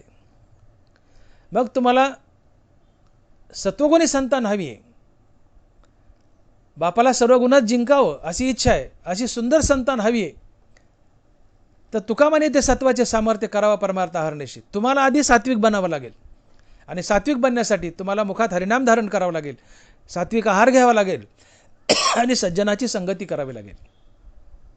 शुद्ध शाकाहार, सज्जनाची संगती आणि मुखामध्ये हरिनाम, या 3 गोष्टींनी तुमच्या जीवनात सत्वगुणाचा विकास होतो. ज्याच्या जीवनात सत्वगुणाचा विकास झाला त्याचं बीज शुद्ध असतं आणि शुद्ध बीजापोटी फळे रसाळ गोमटी, अर्थात नामधारकाच्या पोटी नामधारकच संतान येते, चांगल्याच्या पोटी चांगलीच संतान येते. तुम्ही नामधारक नाही आहेत, रजोगुणी तमोगुणी आहेत, दुष्ट आहेत, दुराचारी आहेत, झोड आहेत, तर तुमच्या पोटी दुष्ट दुराचारी झोडच संतान येईल. झोडा झोडगीचे पोटी फळे भिजेती करंटी. आणि म्हणून मी जो प्रश्न उभा केला होता की दुष्ट दुराचारी बाप आहे, भ्रष्ट बाप आहे, करट बाप आहे, तो फार अपेक्षा करतो की माझी अवलाद माझ्यापेक्षा वरचढ निघावी, सर्वगुण संपन्न निघावी. त्याचं स्वप्न पूर्ण होत नाही. का होत नाही? तर तो दुष्ट दुराचारी बाप, करप्ट बाप नामधारक नसतो, रजोगुणी तमोगुणी असतो. तो स्वतःच दुष्ट असतो. ज्याच्या मुखात नाम नाही तो दुष्ट असतो, तो पापी असतो. कारण पापी माणसाची व्याख्या ज्ञानोबराय करतात हरिपाठात, नामाशी विनमुख तो नरपापी आहे. पापी कोण? ज्याच्या मुखात नाम नाही तोच पापी. आणि म्हणून जो रजोगुणी तमोगुणी आहे, भ्रष्ट आहे, दुराचारी आहे, करप्ट आहे, हरिनामापासून दूर आहे, तो मनुष्य पापी असतो, तो झोड असतो. ना अशा दुष्ट दुराचारी झोड माणसाच्या पोटी, पापी माणसाच्या पोटी पापी दुष्ट दुराचारीच अवलाद येते. आणि अशा माणसाची स्वप्न कधीच पूर्ण होत नाहीत. की जो दुष्ट आहे परंतु चांगल्या अवलादीची कामना करतो, हे स्वप्न त्याचं कधीच पूर्ण होत नाही. का? तर तो स्वतः दुष्ट आहे, त्याचं बीज करंट आहे, तो रजोगुणी तमोगुणी हरिनामापासून दूर आहे. आणि हरिनामापासून दूर असेल तर तो पापी असतो, दुष्ट असतो, दुराचारी असतो, त्याचं बीज करंट असतं. आणि अशा करंट्या बीजाच्या पोटी करंटच फळ येतं नालायक अवलादीच्या रूपात. आणि म्हणून दुष्ट दुराचारी करट बापाचं स्वप्न कधीच पूर्ण होत नाही की माझ्या संततीने मला सर्व गुणात जिंकावं, माझ्या पोटी सर्वगुण संपत्ती यावी, सर्वगुण संपन्न संतती यावी. हे त्याचं स्वप्न पुरं होत नाही. आणि म्हणून तुम्हाला सर्वगुण संपन्न संतती हवी आहे, तर तुम्ही सत्वगुणी बना. आणि सत्वगुणी बनण्यासाठी शुद्ध शाकाहार करा, मुखानं हरिनाम घ्या, सज्जनाच्या संगतीत या. तुम्ही सात्विक बनाल. सत्वगुणी माणसाचं बीज शुद्ध असतंय. आणि शुद्ध बीजाला रसाळ आणि गुमटी फळे लागतात. अर्थात सज्जनाच्या पोटी सज्जन मुलगा येतो, चांगल्याच्या पोटी चांगला मुलगा येतो, हरिनाम घेणाऱ्याच्या रूपात. आणि म्हणून महाराज म्हणतात की शुद्ध बीजापोटी फळे रसाळ गुमटी. पण दुष्टाच्या पोटी जर दुष्ट आलं तर बघा कशी गंमत असते. भ्रष्टाचार करताना, करप्शन करताना लोकांना मोठी मजा वाटते. मांजरीला वाटतं मी दूध प्यायले, मला कोण पाहत आहे. तसं भ्रष्टाचार करताना, करप्शन करताना लोकांना वाटतं की मला कोण पाहायला लागले. पण तू तसं नाही. ज्ञानोबराय सांगतायत की जे गगनाहून जुने परमाणूहून साने, जे आगवेची आगवेपणे देखत असे. परमात्मा हा गगनाहून जुना आहे, परमाणूहून लहान आहे. आणि तो एका वेळी या जगात कुठं काय चाललंय पाहू शकतो. तुम्ही टेबलाच्या वरून घ्या नाही तर टेबलाच्या खालून घ्या, देवाची नजर तुमच्यावर असते. तो तुमच्याकडे पाहत असतो, तुम्हाला टोकत नाही पण पाहत असतो. तुम्ही काय कुकर्म करतात त्याची नोंद ठेवतो आणि त्याचे फळं तुम्हाला अचूकरित्या देतो. आणि म्हणून दुष्ट दुराचारी भ्रष्ट करट माणसाने लक्षात ठेवावं की देवाची नजर आपल्यावर आहे. आपण टेबलाच्या वरून घेऊत ना तर टेबलाच्या खालून घेऊत, देव पाहतोय, परंतु साक्षीभावानं पाहतोय, आपला हिशोब ठेवतोय. आणि त्या कुकर्माचं फळ आपल्याला तो नक्की देणार आहे. हे माणसानं, या भ्रष्ट दुराचारी करट माणसानं विसरू नये. देवाची नजर आमच्यावर आहे आणि केलेल्या कर्माचं फळ तो अचूकरित्या आम्हाला देतोच. म्हणून एक वेळेस तुम्ही देवाला घाबरू नका, पण कर्माला घाबरा. ज्ञानोबराय म्हणतात की वांचून देत घेत अनिक निभ्रांत नाही सम्यक, येती कर्माची फळसूचक मनुष्य लोकी. ओव्या का ज्ञानोबरायची? वांचून देत घेत अनिक निभ्रांत नाही सम्यक, येत कर्माची फळसूचक मनुष्य लोकी. मृत्यू लोकात तुम्हाला देणार घेणार दुसरं तिसरं कुणी नसून तुमचे कर्म आहेत. देव तुम्हाला देतं नाही, घेतं नाही, तुमच्या कर्मानुसार देतो. ते काय बरं वाईट असेल ते देव साक्षीभावानं पाहतो. तशा समस्त या भजना मी साक्षीभूत पय अर्जुना, येत प्रतिफळे भावना आपुलाली. देव साक्षीभावानं हृदयात उभा आहे, दिवा साक्षीभावानं उभा आहे. देवाच्या प्रकाशात कोण काय करतं दिवा पाहत असतो. तसं देव साक्षीभावानं उभा आहे. तो तुम्हाला टोकत नाही. चांगलं केलं शाबासकीने, वाईट केलं नाव ठेवत नाही. फक्त बघतो तुम्ही काय करता, त्याचा हिशोब ठेवतो आणि त्या कर्माच्या फळाचा तुम्हाला अचूकरित्या भोग देतोच. ती फेड तुम्हाला येतेच. आणि म्हणून करप्शन करताना, भ्रष्टाचार करताना लोकांना मोठी मजा वाटते की आम्हाला कोण पाहतंय. तुम्ही लबाडी करून, करप्शन करून, भ्रष्टाचार करून पैसा घरात आणलाय, लक्ष्मी अबोले पिशवीत घातली आणली, पण लक्ष्मीने शपथ खाल्ली मी थांबेल तर माझा नवरा भगवान श्रीकृष्ण याच्याजवळ, इतरत्र कुठेही थांबणार नाही. तसे सकळ पुरुषार्थ जेने स्वामी का सनाथ, तो श्रीकृष्ण राव जेथ तेथ लक्ष्मी. लक्ष्मीने शपथ खाल्ली, थांबेल तर माझा नवरा कृष्ण याच्याजवळ, इतरत्र मी थांबणार नाही. हो, हे असो लक्ष्मी स्थिरावली मुकुंदी जैसी. लक्ष्मी म्हणते मी थांबेल तर माझा नवरा कृष्ण याच्याजवळ, इतरत्र नाही. आणि कृष्ण म्हणतो मी थांबेल तर फक्त दोन गोष्टीपाशी, एक नीती आणि दुसरी भक्ती. म्हणून एक सरळ सरळ समीकरण तयार होतं की नीती आणि भक्तीपाशी कृष्ण आहे आणि कृष्णापाशी लक्ष्मी आहे. मग तुम्ही करप्शन करून, भ्रष्टाचार करून, लबाडीन पैसा घरात आणलाय, लक्ष्मी आबोले पिशीत घातली, हात नाही पाय नाही, तिला आणली आणि घरात ठेवली तुम्ही. ती आबोले आणली, पण घरात आल्या ती साऱ्या घराचा ढुंढाळा घेते, या खोलीत जाते, त्या खोलीत जाते, सगळं घर ढुंढाळते. ती पाहते की या घरात माझा नवरा कृष्णाचा कुठं वास आहे का गुप्त रूपाने, पण ते घर असतं लबाडाचं. कृष्णाने शपथ खाली, थांबेल तर नीती आणि भक्तीपाशी. घर लबाडाचं आहे म्हणून तिथं नीती नाही भक्ती नाही आहे. नीती नाही भक्ती नाही म्हणून कृष्णाचा वास नाही, आणि कृष्णाचा वास नाही म्हणून लक्ष्मीला निघून जायचं आहे. कसं निघून जायचं? तर लक्ष्मी त्या दुष्ट दुराचारी भ्रष्ट माणसाच्या जीवनात 5 शत्रू सोडते, त्याच्या धनाचा नाश करते आणि निघून जाते. नाथ महाराज भागवतात लिहित आहेत, दायाद चोर राजा आगी, अधर्मे रोग संचरे अंगी, हे 5 जण 5 विभागी, द्रव्य नाशा लागी पावती. त्या अधर्मी माणसाच्या धनाचा नाश करण्यासाठी लक्ष्मी प्रामुख्यानं 5 शत्रू सोडते. त्यातला पहिला शत्रू आहे दायाद. दायाद म्हणजे आपले भाऊबंद आपल्या वाईटावर टपणे. भाऊबंद आपली संपत्ती लुटतात, आपल्या धनाचा नाश करतात आणि आपल्याला भिकारी करतात. याला दायाद म्हणतात नाथ महाराज भागवतात. आणि दायाद या शब्दाचा दुसरा अर्थ होतो की लक्ष्मी आपल्या अवलादीला वाईट बुद्धी फोडते, बाई बाटली ताटली इकडे झुकवते, आपला पैसा वाममार्गात खर्च करायला लावते, आपल्या धनाचा नाश करते आणि त्या भ्रष्ट करप्ट माणसाला भिकायला लावते. कारण लक्ष्मीने शपथ खाल्ली, थांबेल तर कृष्णापाशी. कृष्णाने शपथ खाल्ली, थांबेल तर नीती आणि भक्तीपाशी. लबाडाचं घर आहे, करप्शननी भ्रष्टाचाराने पैसा घरात आणलाय, त्याच्या मुखात नाम नाही, जीवनात भक्ती नाही, नीती नाही, म्हणून तिथं त्या घरात कृष्ण नाही. कृष्ण नाही म्हणून लक्ष्मीला थांबायचं नाही, लक्ष्मीला जायचं. पहिला शत्रू सोडते दायाद. तर दायादाचे 2 अर्थ आहेत. भाऊबंद आपल्या वाईटावर टापतात, आपलं धन लुटतात, आपल्याला भिकायला लावतात, हाणामाऱ्या करतात, काठ्याकुराड्या करतात, धन लुटतात, आपल्याला भिकायला लावतात. आणि दायाद म्हणजे लक्ष्मी आपल्या अवलादीला दुर्बुद्धी फोडते, बाई बाटली ताटली इकडे झोकवते आणि निघून जाते. आणि म्हणून कबीर महाराज एका अभंगातून म्हणतात की दुष्ट दुराचारी रजोगुणी तमोगुणी भ्रष्ट माणसाला मुलगा झाला की त्यांनी समजा आपला वैरी पोटी आला. माझं वाक्य पुन्हा आहे का? भ्रष्ट आहे, करप्ट आहे, दुष्ट आहे, दुराचारी, रजोगुणी तमोगुणी मनुष्य आहे, अशा माणसाला मुलगा झाला की त्यांनी समजा आपला वैरी पोटाला आला. कारण भ्रष्ट करप्ट माणसाच्या धनाचा नाश करण्यासाठी लक्ष्मी त्याच्या अवलादीला दुर्बुद्धी फोडते, बाई बाटली ताटली इकडे झुकवते. आपल्या डोळ्यापुढं आपली अवलाद नंगानाच करते, आपल्या डोळ्यापुढं आपली अवलाद आपलं धन वाईट मार्गात खर्च करते. हे पाहून बाप अर्ध्या आयुष्यात झुरून मरतो. बाप गुडघ्यात मान घालतो आणि पोराला म्हणतो, अरे पोरा या धनाचा नको असा नाश करू, अरे पोरा या धनाचा नको असा नाश करू, हे धन मिळवण्यासाठी मी लय लोकांचे मुंडके मोडलेत, हे धन मिळवण्यासाठी मी लय लोकांचे मुंडके मोडलेत, या धनाचा नको असा नाश करू. पोरग म्हणतात जर्रा दम खाड, तुझंच मुंडकं मोडायचं बाकी आहे, जरा दम खाड. आणि पोरग मुंडकं मोडतच बापाच्या मुंडक्यावर पाय देतं, गचुरं धरतं, म्हणतं काढ चावी, काढ चावी. बापाकडून चावी घेतं, बापा देखत पैसे घेतं आणि वाईट मार्गात खर्च करतं आणि बापाला शेवटी भिकायला लावतं. पोटी नालायक अवलादाने ही बापाला अधर्मानं वागल्याची फेड असते, जोडाजोडगीची पोटी. आणि म्हणून कबीर महाराज म्हणतात एका अभंगातून की बुरी नजर वाले तेरा बच्चा जिये, बुरी नजर वाले तेरा बच्चा जिये और वो बड़ा होकर तेरा खून पिए.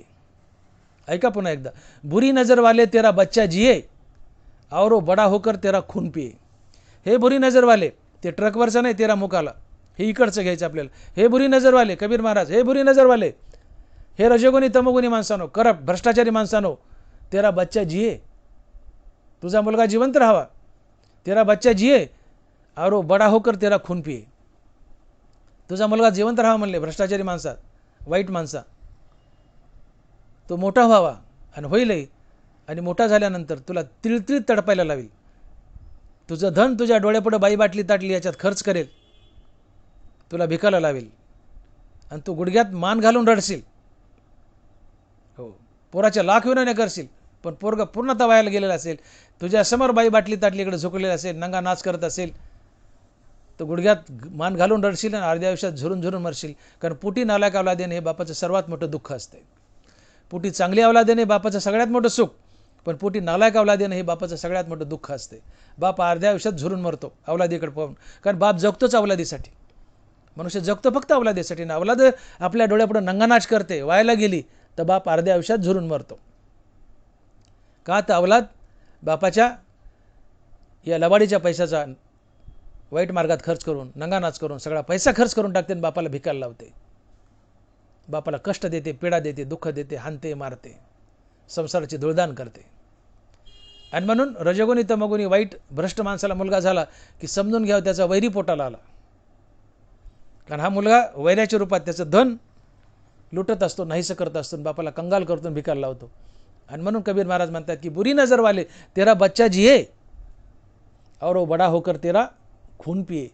हे बुरी नजरवाल्या, दुष्ट, दुराचारी, भ्रष्ट माणसा, तमोगुणी रजोगुणी माणसा, तुझा मुलगा जगावा. कशा करता?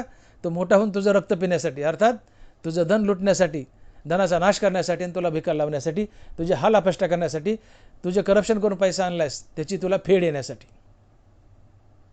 बुरी नजर वाले तेरा बच्चा जिये और बडा होकर तेरा खून पिये. म्हणून इथं शहाणा होण्याची गरज आहे. सुधरा. भ्रष्टाचार, करप्शन करताना घडीभर मजा वाटते, लबाडीचा पैसा घरात आणला, पैसा दिसतो, पण अवलाद व्हायला जाते. आणि अवलाद व्हायला जाणे बापाचं सगळ्यात मोठं दुःख असतं. मग तुम्हाला भ्रष्टाचाराचा पैसा हवा आहे का चांगली अवलाद हवे हे ज्याचं त्यांनी ठरवावं. घडीभर भ्रष्टाचाराचा पैसा आला, पैसा दिसतो, मजा वाटते, पण अवलाद व्हायला गेली हे सगळ्यात मोठं दुःख आहे ना. आणि अवलाद व्हायला जाणं हे दुर्भाग्य आहे. पोटी सद्गुणी अवलाद बापाची सगळ्यात मोठी श्रीमंती, पोटी नालायक अवलाद बापाची सगळ्यात मोठी गरिबी. तो बाप भिकारी असतो ज्याची अवलाद नालायक आहे. खिशात रुपया नाही पण अवलाद चांगली, बाप टानाटाना एवढ्या मारतो. तात्पर्य, पोटी सद्गुणी अवलाद ही बापाची सगळ्यात मोठी श्रीमंती आणि सुख. पोटी नालायक अवलाद बापाचं सगळ्यात मोठं दारिद्र्य आणि दुःख असते. म्हणून पोटी चांगली अवलाद यावी, बापाला सुख देते. त्यासाठी तुम्ही नामधारक बना, तुम्ही सात्विक बनाल. सात्विकाचं बीज शुद्ध असतं आणि शुद्ध बीजापोटी फळे रसाळ गोमटी. हेच तुकोबार अभंगाच्या पहिल्या चरणात सांगतात की शुद्ध बीजापोटी फळे रसाळ गोमटी. म्हणून भ्रष्टाचार टाळा, लांडीला बाडी टाळा. नालायक अवलाद पोटाला येईल आणि तुमचे हाल अपेष्टा करेल. आज तुम्ही समाजावर नजर मारा, सात्विक माणसं फार थोडी आहेत. रजोगुणी तमोगुणी माणसं डिगलानी पडली आहेत. 12 समाज रजोगुणी तमोगुणी, 80% रजोगुणी तमोगुणी मला तरी चालेल. बघा 10-20% सात्विक माणसं आहेत, सत्वगुणी माणसं आहेत. तुम्ही रजोगुणी तमोगुणी माणसाकडे बघा. ज्ञानोबा ज्ञानेश्वरीत लिहित आहेत की घरी माता पितरा धड बोली नाही संसारा, एर विश्वभरी आधारा मूर्खो जैसा. ऐका बुवी ज्ञानोबाची, घरी माता पितरा धड बोली नाही संसारा, एर विश्वभरी आधारा मूर्खो जैसा. जगाला आदरानं बोलायचं मतलबासाठी, पण घरी आलं की मायबापाला लाथाने हाणायचं, झिडक्या मारायच्या, त्यांचा तिटकारा करायचा, पोतऱ्यासारखं कोपऱ्यात फेकून द्यायचं. घरी माता पितरा धड बोली नाही संसारा, एर विश्वभरी आधारा मूर्खो जैसा. सगळ्या जगाला, विश्वाला, बाहेरच्या माणसाला गोड बोलायचं, आदरानं बोलायचं मतलबासाठी, आणि घरी आले की मायबापाची हेळसांड करायची, एक शब्द धड बोलायचं नाही, पोतऱ्यासारखं त्यांना कोपऱ्यात फेकून द्यायचं. ही रजोगुणी तमोगुणी माणसाची वृत्ती असते. आईबापाचा धिक्कार करतात, त्यांची हेळसांड करतात. ही रजोगुणी तमोगुणी माणसं कशी असतात? ज्ञानोबा लिहित आहेत की तुळशीच्या झाडा न घाली शिंतोडा, तुळशीच्या झाडा न घाली शिंतोडा, द्राक्षाच्या बुडा दुधाची होती. काही माणसं इतके मतलबी आहेत म्हणले, त्यातल्या ते रजोगुणी तमोगुणी. कशा मतलबी आहेत? द्राक्षाचं झाड फळ देतं, अंगूर देतं, म्हणून त्या द्राक्षाच्या मुळाला पाणी काय, दूध घालायची तयारी आहे. पण आईवडील काही देत नाहीत, म्हातारे झालेत, काही देत नाहीत, म्हणून त्यांचा पोतारा करायचा आणि कोपऱ्यात फेकून द्यायचं. तुळशीच्या झाडा न घाली शिंतोडा. तुळस काही देत नाही, मग तिला पाण्याचा थेंबही ओतायचा नाही. पण द्राक्ष अंगूर देतात, फळं देतात, मग त्याला दूध ओतायचं. पाणी काय, दूध ओतायचं. तसं मायबाप काही देत नाहीत, म्हणून त्यांचा पोतारा करायचा, हेळसांड करायची आणि कोपऱ्यात फेकून द्यायचं. ही वृत्ती आहे. पण ही योग्य नाही आहे. मायबाप हे आमचं पांघरूण आहे. मायबाप हे आमच्या घराचं इंटेरियर डेकोरेशन आहे. एक मनुष्य एका झाडाखाली सूटबूट घालून त्या झाडाखाली पडलेली पिकलेली पानं पायाखाली कचकच कचकच तुडत होता. त्यातल्या एका पानातून आवाज आला की, ए माणसं आम्हाला असं तुडू नकोस, ए माणसं आम्हाला असं तुडू नकोस. कोण बोलतंय बघा, पान बोलतंय. पिकलेलं पान झाडाखाली पडलेत, माणूस बोटाखाली पाय ते पानं तुडवतोय पिकलेली. त्यातल्या एका पानातून आवाज आला की, ए माणसं आम्हाला असं पायाखाली तुडू नकोस. एकेकाळी आम्ही या झाडावर होतो, हिरवीगार होतो आणि त्यावेळेस तुला सावली देत होतो. आज आम्ही पिकलेत, म्हातारे झालेत, गळून पडलोत, म्हणून आम्हाला पायाखाली तुडू नकोस. तेव्हाची ती सावली आठव. एकेकाळी आम्ही झाडावर होतो, तरुण होतो, हिरवीगार होतो, तुला सावली देत होतो. आज आम्ही पिकली आहेत, गळून पडलेत, म्हणून आम्हाला पायाखाली तुडवतोस, तुडू नको. तसं आईवडील एकेकाळी आमची सावली होते, हो, आम्हाला आधार देत होते, आमचा आश्रय होते त्या पानासारखं. पण आज पिकल्या पानासारखं गळून पडलेत, म्हणून आम्ही आईबापाला पायाखाली तुडवतो. हे कितपत योग्य हे ज्याचं त्यांनी ठरवावं. मायबाप हे आमचं पांघरूण आहे. मायबाप हे आमच्या घराचं इंटेरियर डेकोरेशन आहे. मायबाप हे आमच्या घराची शोभा आहे. मायबाप हे आपल्या मुलाचे खरे मित्र असतात. नातवाचा खरा मित्र जर कोण असेल तर तो आजोबा असतो आणि आजी असते, हो. आणि आजोबा आजीची सगळ्यात मोठी श्रीमंती काय असेल तर ती आहे नातवासोबत खेळणं. सगळ्या जगाचं सुख एकीकडं आणि नातवासोबत खेळणं एकीकडं, हो. सगळ्या जगाचं सुख एकीकडं सरकायचं आणि नातवासोबत खेळायचं, हे सुख एकीकडं. इतकं नातवासोबतचं खेळलेलं सुख मोठं असते. आणि म्हणून ज्या घरात आईवडील नाही आहेत, आजोबा आजी नाही आहेत, त्यांना हाकलून दिलं आहे वृद्धाश्रमात, तर तो मुलगा मायबाप असूनही अनाथ असतो. मायबाप असूनही अनाथ असतो तो नातू. कारण नातवाचा खरा विकास हा आजी आजोबापासून होत असतो. आजी आजोबा त्याला देवाधर्माच्या गोष्टी सांगून, त्याची कर्मणूक करून, खेळून त्याचा विकास करत असतात. मुलगा घडत असतो, बनत असतो. पण आईवडील अर्थात आजोबा आजी घरात नसतील तर त्या लेकराला वळण लावायला कोणी नसतं, सुधारायला कोणी नसतं, धार्मिक गोष्टी सांगायला कोणी नसतं. मुलगा बापाजवळ जायला घाबरतो, पण आजोबाजीजवळ मन मोकळं करतो, त्याचा विकास होतो. मित्रात खेळण्याने फारसा विकास नाही, पण आजोबा आजीजवळ त्याचा खरा विकास होत असतो. आणि म्हणून जी माणसं आपल्या आईवडिलाला घरातून बाहेर हाकलून देतात ती आपल्या संततीचा विकास खुंटवतात, विकास खुंटवतात संततीचा. आपल्या संततीचा विकास चांगला व्हावा वाटत असेल तर आजोबा आजीला घरात सांभाळा. आजोबा आजीला नातवाला एकत्र खेळू द्या, एकत्र गप्पा मारू द्या. आजोबा आजीच आपल्या अवलादीला डेव्हलप करत असतात, हे विसरू नका. पण आज आजोबा आजी घरात नाही आहेत. एक तर नोकऱ्याच्या रूपानं, नोकऱ्याच्या निमित्तानं मुलं बाळं बाहेर आहेत, त्यांची मुलं त्यांच्याजवळ आहेत, आजोबा आजी गावाकडे आहेत. आजोबा आजी नातवाची ताटातूट आहे. कुणाला जवळ ठेवायला संधी आहे, पण ते जवळ सांभाळत नाही, सुनाचं सासूचं पटत नाही. अन्यान्य कारणामुळे मायबाप वृद्धाश्रमात आहेत, कोणाचे भीक मागत फिरतायत, कोणाच्या रस्त्यावर पडतायत. ही चूक आहे. मायबाप हा प्रत्यक्ष देव आहे. तुका म्हणे मायबाप आहे अवघी देवाचीच रूप आहे, हो. मायबाप आहे अवघी काशी, तेने न जावे तीर्थाशी, तुकोबाराय बोलतात. मायबाप हे प्रत्यक्ष पांडुरंग आहेत, रुक्मिणी आहेत.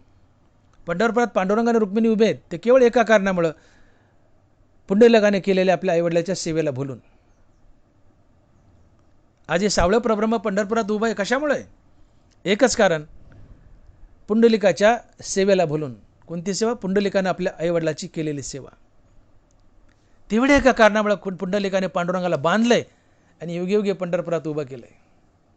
या विटेवर उभा राहा म्हणला, कमरेवर हात दे आणि येणाऱ्याचा उद्धार कर. आणि पांडुरंग बांधल्या गेला. का बांधल्या गेलाय? पुंडलिकाच्या सेवेला भुललाय. पुंडलिकाने केलेल्या आईवडिलाच्या सेवेला भुललाय. आईवडिलाच्या सेवेत एवढी ताकद आहे. तुका म्हणे मायबापे अवघी देवाची रूपे. आईबाप हे लक्ष्मीनारायण आहेत. जो मुलगा आईबापाची लक्ष्मीनारायण समजून सेवा करतो त्याला त्याच्या संसारात काहीच कमी पडत नाही, बरकतच बरकत असते. आणि जी मुलं आपल्या आईबापाला घराबाहेर काढतात, हाकलून देतात, हेळसांड करतात, अन्नपाण्याला तरसवतात, त्याला त्याच्या संसारात जय आणि बरकत कधीच येत नाही, त्याची अधोगतीच होते. कारण मायबापाचा छळ हा देवाचा छळ आहे. मायबापाला हाकलला, अक्षरशः देवघरातून हाकलला, आणि ज्याने देवघरातून हाकलला त्याला जय कसा येईल? त्याचा पराजयच होईल. त्याला कधीच बरकत यायची नाही, त्याची अधोगतीच होईल. आणि म्हणून संसाराचा विकास व्हावा, कुटुंबात आनंदाचं वातावरण असावं, आपल्या संततीचा विकास व्हावा, यासाठी मायबाप सांभाळा, नातू आणि आजोबा आजीला एकत्र खेळू द्या. घराची शोभा आईवडिलामुळे आहे. मी पुन्हा पुन्हा बोललो, आईवडील हे आमचं पांघरूण आहे. आईवडील हे घराची शोभा आहेत. आईवडील हे घराचं इंटेरियर डेकोरेशन आहेत. हे लाकडाचं डेकोरेशन काय करता तुम्ही? फर्निचर आणि काय नून बायनून त्याला काय चवालीन काय चाटायचे त्याला? आम्ही लाकडाचं फर्निचर करतो, इंटेरियर डेकोरेशन करतो, ते खरं इंटेरियर डेकोरेशन नाही आहे. आमची थकलेली मायबाप हे आमच्या घराचं खरं इंटेरियर डेकोरेशन आहे. आणि ज्यावेळेस ती निघून जातील घराच्या बाहेर किंवा मरतील, त्यावेळेस घर उदास खिन्न वाटतं, त्या घरात राहावं वाटत नाही, त्या घरातला देव निघून जातो. आणि म्हणून मायबापाची हेळसांड करू नका. पांडुरंग म्हणतोय, भगवान कृष्ण म्हणतात भागवतामध्ये की मायबापाची सेवा न करिता माझी सेवा करी सर्वथा, तेने मज हानीतल्या लाथा की माझ्या घातासाठी प्रवर्तला. बघा देव काय म्हणतोय की मायबापाची सेवा न करता जो सारखी पांडुरंगाची सेवा करतो, तर त्याने मला लाथा हाणल्यागत दुःख होतं. याचा अर्थ पांडुरंग म्हणतो की तू आधी मायबापाची सेवा कर, ती माझीच सेवा आहे, कारण मायबापाच्या रूपात मीच घरात नांदतोय. आणि मग मायबापाची हेळसांड केली आणि पांडुरंगाची सेवा केली, तर ही सेवा पांडुरंगालाच आवडत नाही. म्हणून आधी मायबापाची सेवा करा. मायबापाची सेवा सहजच पांडुरंगाला पोहोचते आणि मायबाप आणि पांडुरंग तुमच्या सातत्याने कृपा करत असतो. कारण हे मायबाप लक्ष्मीनारायणाच्या रूपात घरात नांदत असतात. आणि म्हणून प्रत्यक्ष लक्ष्मी नारायण समजून मायबापाची सेवा करा. आणि म्हणून नाथ महाराज भागवतामध्ये म्हणतात की सुपुत्र कोण आणि कुपुत्र कोण? पिता स्वयंमेव नारायण, माता प्रत्यक्ष लक्ष्मी जान, ऐसे जानोनी ज्याचे भजन सुपुत्र जाणतो जगी. जो मुलगा आईवडिलाला प्रत्यक्ष लक्ष्मी नारायण समजून त्यांची सेवा करतो तो सुपुत्र असतो. आणि जो आईवडिलाची हेळसांड करून त्यांना घराबाहेर काढतो, त्यांना देव समजून त्यांची सेवा पूजा करत नाही, तो कुपुत्र असतो. आणि म्हणून सुपुत्र बना, आईवडिलाला सांभाळा, त्यांची सेवा करा, आईवडिलाला प्रत्यक्ष लक्ष्मी नारायण समजून सेवा करा. तुम्ही सुपुत्र बनाल, देवाच्या नजरेत वर चढाल. आईवडिलाच्या रूपात देव घरात नांदतोय आणि नांदत असेल, तो तुम्हाला बरकतच बरकत देईल, यशच यश देईल. आणि शिवाय तुमच्या संततीचाही विकास होईल आजोबा आजीसोबत नातू खेळल्यामुळं, आणि आजोबा आजीलाही सुख मिळेल, ते तुम्हाला भरभरून आशीर्वाद देतील. आणि म्हणून आईवडिलाची हेळसांड करू नका, त्यांना कोपऱ्यातला पोतारा बनवू नका, आईवडिलाची आज्ञा मोडू नका. ज्ञानोबा नरेश्वर म्हणतात, अवज्ञानी कामना मातेच्या ठाई अर्जुना केली या दोन्ही पतना हेतू होती. माऊली म्हणतात की आईवडिलाची, त्यातल्यात आईची आज्ञा मोडणं, जो आईची आज्ञा मोडतो तो सरळ नरकाला जातो. म्हणून आई ही प्रथम स्थानावर आहे, बाप नंबर 2ला आहे. अवज्ञा आणि कामना मातेच्या ठाई अर्जुना केली या दोन्ही पतना हेतू होती. आईची अवज्ञा केली, आईची आज्ञा मोडली, अर्थात मायबापाची आज्ञा मोडली, तर तो पुत्र सरळ नरकाला जातो. म्हणून आईवडिलाची हेळसांड करू नका, त्यांची आज्ञा मोडू नका, त्यांच्या आज्ञेत राहा, त्यांना सांभाळा, त्यांना सुख द्या, त्यांना पाळणा टांगा, का उपयोग घाला. आईवडील आमचं इंटेरियर डेकोरेशन आहेत, पांघरूण आहेत, त्यांची हेळसांड करू नका, अन्न पाण्याला तरतासायला लावू नका. तुकोबाराय म्हणले की भुके नाही अन्न मेल्यावरी पिंडदान. जिवंतपणी अन्नासाठी हालपेष्टा करायच्या, त्यांना अन्नाला तिष्ठायला लावायचं आणि मेल्यावर मोठमोठ्या पंक्ती उठवायच्या. भुके नाही अन्न मेल्यावरी पिंडदान. जिवंतपणी अन्नपाण्याला तिष्ठावलंय आणि मेल्यावर मोठमोठ्या पंक्ती उठवल्या, पिंडदान केले. तुकोबाराय म्हणतात काय उपयोगाचं आहे? भुके नाही अन्न मेल्यावरी पिंडदान. म्हणून जिवंत असताना त्यांची सेवा करा आणि का उपयोग घाला. लक्षात ठेवा. आणि म्हणून बायको घरात, अर्थात बायको बंगल्यात आणि मायबाप गोठ्यात, हा अधर्म आहे. आजकाल हीच फॅशन बनली, बायको बंगल्यात आणि मायबाप गोठ्यात, हा अधर्म आहे. एकदा एका मुलानं आपल्या आईवडिलाला गोठ्यात ठेवलं.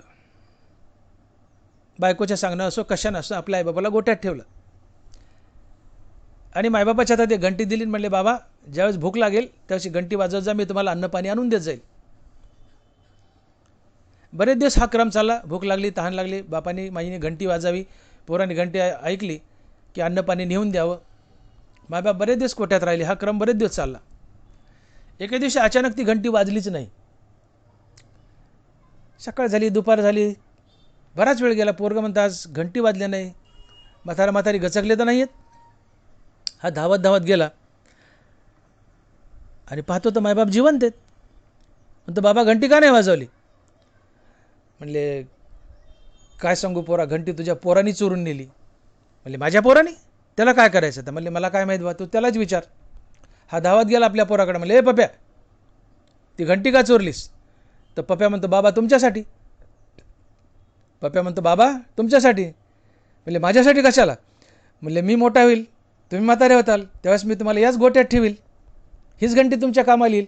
मी नवीन कुठून आणून कशाला पैसे खर्च करू, ही तुमच्या कामी येईल तुम्ही म्हातारे झाल्यावर, म्हणून मी घंटी चोरली. त्या माणसाची झाक निघून गेली. झाक निघून गेली की माझं पोरगं आत्ताच मला गोट्यात ठेवायच्या तयारीला लागलंय, म्हातारपणी माझे काय हालअपेष्टा करेल, त्याची झाक निघून गेली. पप्या घंटी का चोरलीस? म्हणले बाबा तुमच्यासाठी. कशाला? तर म्हणले तुम्ही म्हातार झाल्या मी गोट्यात ठेवील तुम्हाला, आणि हीच घंटी तुमच्या कामी येईल, तुम्ही वाजवा, मी अन्न पाणी आणून देईल. झाक निघून गेली. मायबाप काढले गोट्यातून, घरात आणले आणि मुलगा सेवा करू लागला. हे तळहातावरचं उष्ण आहे. तुम्ही तुमच्या मायबापाची हेळसांड केली, तुमचा मुलगा तुमची हेळसांड करणारच, ही परतफेड द्यावीच लागणार. आणि म्हणून शाने व्हा. तुम्ही तुमच्या मुलाला कितीही मोठं करा, डॉक्टर करा, इंजिनियर करा, वकील करा, मोठमोठे अधिकारी करा, पण त्यांच्या मुखात हरिनाम द्यायला आणि त्यांच्या हातात ज्ञानेश्वरी द्यायला विसरू नका. माझं वाक्य काळजावर करून ठेवा. तुम्ही तुमच्या मुलाला कितीही मोठं करा, पण त्याच्या मुखात हरिनाम आणि हातात ज्ञानेश्वरी द्यायला विसरू नका. अन्यथा या मुलाच्या मुखात हरिनाम दिलं नाही आणि हातात ज्ञानेश्वरी दिली नाही तर एक ना एक दिवस हाच मुलगा तुम्हाला गोट्यात ठेवेल किंवा कोपऱ्यातला पोतारा करेल, कोपऱ्यात फेकून देईल, तुमची हेळसांड करेल, अन्न पाण्याला तिष्ठवेल. हे तळहातावरचं उष्ण तुम्हाला फेडावंच लागेल. म्हणून मायबापे अवघी काशी. हो, तुका म्हणे मायबापे अवघी देवाचीच रूपे. मायबापाला देव समजा. बायको बंगल्यात, आईवडील गोट्यात, हा अधर्म आहे, असं करू नका. बायको बंगल्यात ठेवा, आईवडील बंगल्यात ठेवा, गुणागोविंदानं राहा, मिळून मिसळून राहा. मायबापाला देवाच्या स्थानी ठेवा. नवीन नवीन ते देवच आहेत. आपली पुढची पिढी घडवा, मुलावर संस्कार टाका, मुलाच्या मुखात हरिनाम द्या, त्याच्या हातात ज्ञानेश्वरी द्या. तुमचा ते उत्तम सांभाळ करतील. आणि म्हणून मी बोललो की आपल्या मुलाला तुम्ही कितीही मोठा साहेब करा, डॉक्टर, इंजिनियर, वकील, काही करा, मोठमोठे अधिकारी करा, हो, पण हे करत असताना त्याच्या मुखात हरिनाम द्या आणि त्याच्या हातात ज्ञानेश्वरी द्या. ते सज्जन निघेल, सात्विक निघेल, भाविक निघेल आणि देव समजून तुमचा सांभाळ करेल, लक्ष्मीनारायण समजून तुमची पूजा करेल. तुमचं जीवन धन्य होईल. घरात गुणागोविंदाचं वातावरण असेल. आणि म्हणून बायको बंगल्यात आणि मायबाप गोठ्यात हा अधर्म आहे, हे सगळ्यांनी टाळावं. या बोलण्यातून मी महत्त्वाचा एकच संदेश देईल की आईवडिलाला देव समजून, लक्ष्मीनारायण समजून त्यांची सेवा करा. त्यांची हेळसांड करू नका. अन्नपाण्याला तिष्ठायला लावू नका. जिवंतपणे अन्नपाण्याला तिष्ठायला लावायचं आणि मेल्यावर मोठमोठ्या पंक्ती उठवायच्या, याचा काही उपयोग नसतो. म्हणून आईवडिलाला देव समजून, लक्ष्मीनारायण समजून त्यांची सेवा करा.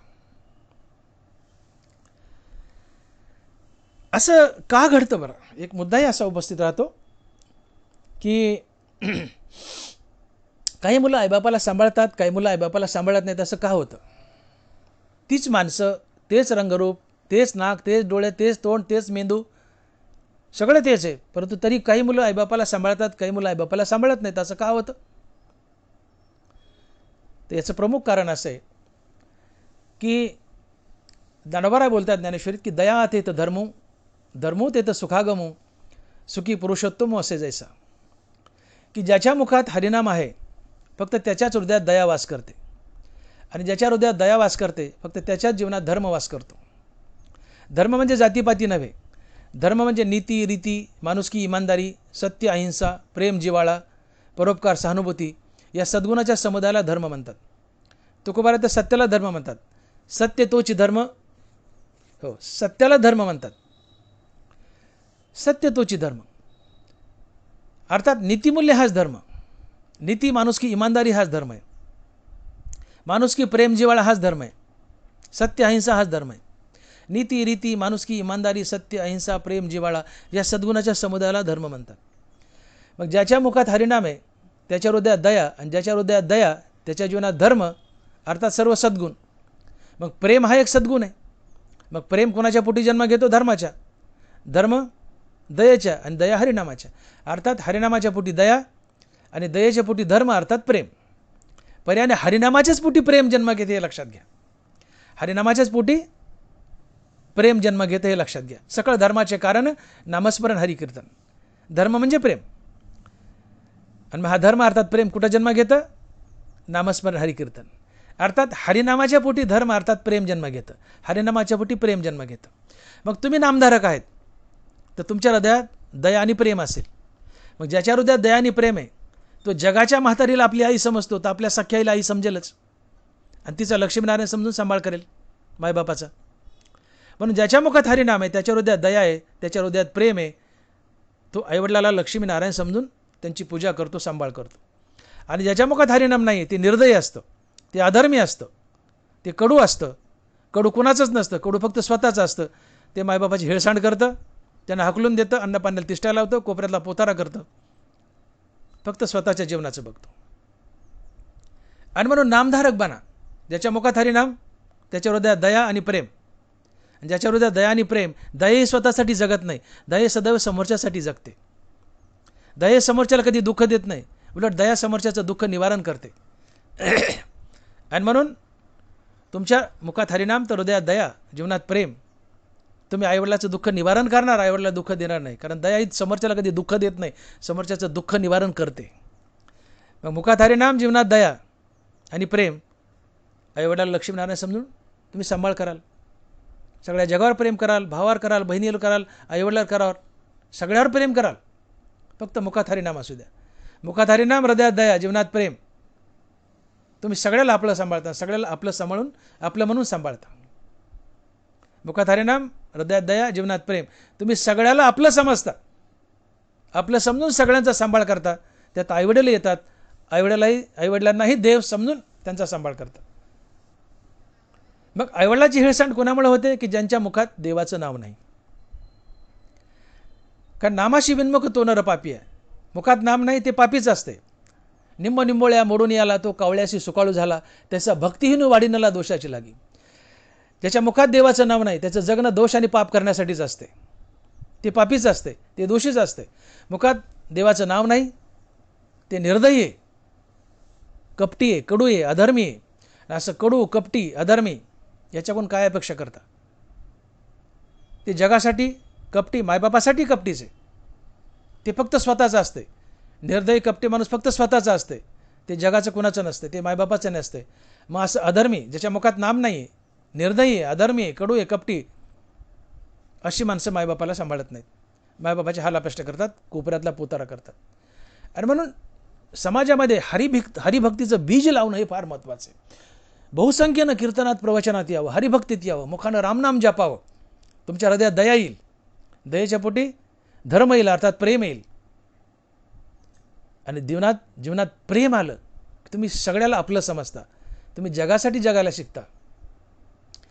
सगळ्याला आपलं समजून त्यांचा सांभाळ करतात, त्यात मायबापालाही सांभाळतात. म्हणून नामधारक संतती मायबापाला सांभाळते, नामापासून दूर असलेली संतती मायबापाला सांभाळत नाही. हे जगातलं चित्र आहे. आता एक शेवटी जाता जाता असा बी एक प्रश्न उभा राहतो की मुलं मायबापाला सांभाळत नाहीत, हा सर्वस्वी दोष मुलाचाच आहे का, काही थोडाफार मायबापाचाही आहे? माझं वाक्य पुन्हा आहे का? सध्या मुलं मायबापाला सांभाळत नाहीत, हा सर्वस्वी दोष मुलाचाच आहे का थोडाफार मायबापाचाही आहे?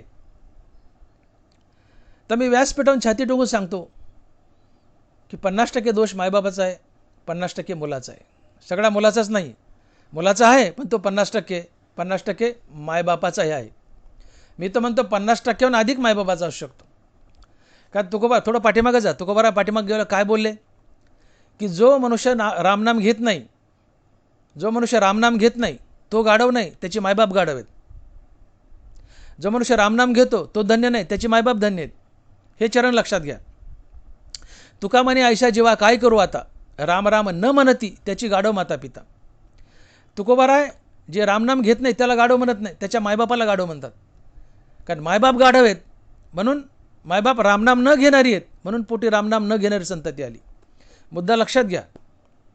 मुलगा रामनाम घेत नाही, तुकोबाराय त्याला नालायक म्हणत नाहीत, त्याला गाढव म्हणत नाहीत, त्याच्या मायबापाला गाढव म्हणतात. का? मायबाप रामनाम घेत नाहीत म्हणून पोटी रामनाम न घेणारी संतान आली. मग पोटी रामनाम न घेणारी संतान आली तर मी बोललो नामाशी विन्मुख ते नर तो नर पापी आहे. रामनाम घेत नाही ते पापी आहे, अधर्मी आहे, निर्दयी आहे, ते कडू आहे. आणि हे कडू कोणाचंच नसतं. मायबापाची हालापेष्टा करतं, मायबापाला सांभाळत नाही. मग इथं कोण दोषी? मायबाप दोषी आहेत. मायबाप नाम घेत नाहीत म्हणून पोटी नाम न घेणारी संतान आली. आणि अशी नाम न घेणारी संतान झोड असते, झोडा झोडगीची पोटी फळे भिजेती करंटी. मग ही झोड अवलाद कुणी घातली जन्माला? तर मायबापाने घातली. का? मायबाप झोड आहेत, मायबाप नामापासून दूर आहेत, मायबाप नाम घेत नाहीत म्हणून पोटी नाम न घेणारी संतान आली. आणि नाम न घेणारी संतान कोणाचीच नसते, ती निर्दयी असते, ती झोड असते, ती कडू असते. कडू कोणाचं नसतं. आणि म्हणून कडू निर्दयी नाम न घेणारं मायबापाला सांभाळत नाही.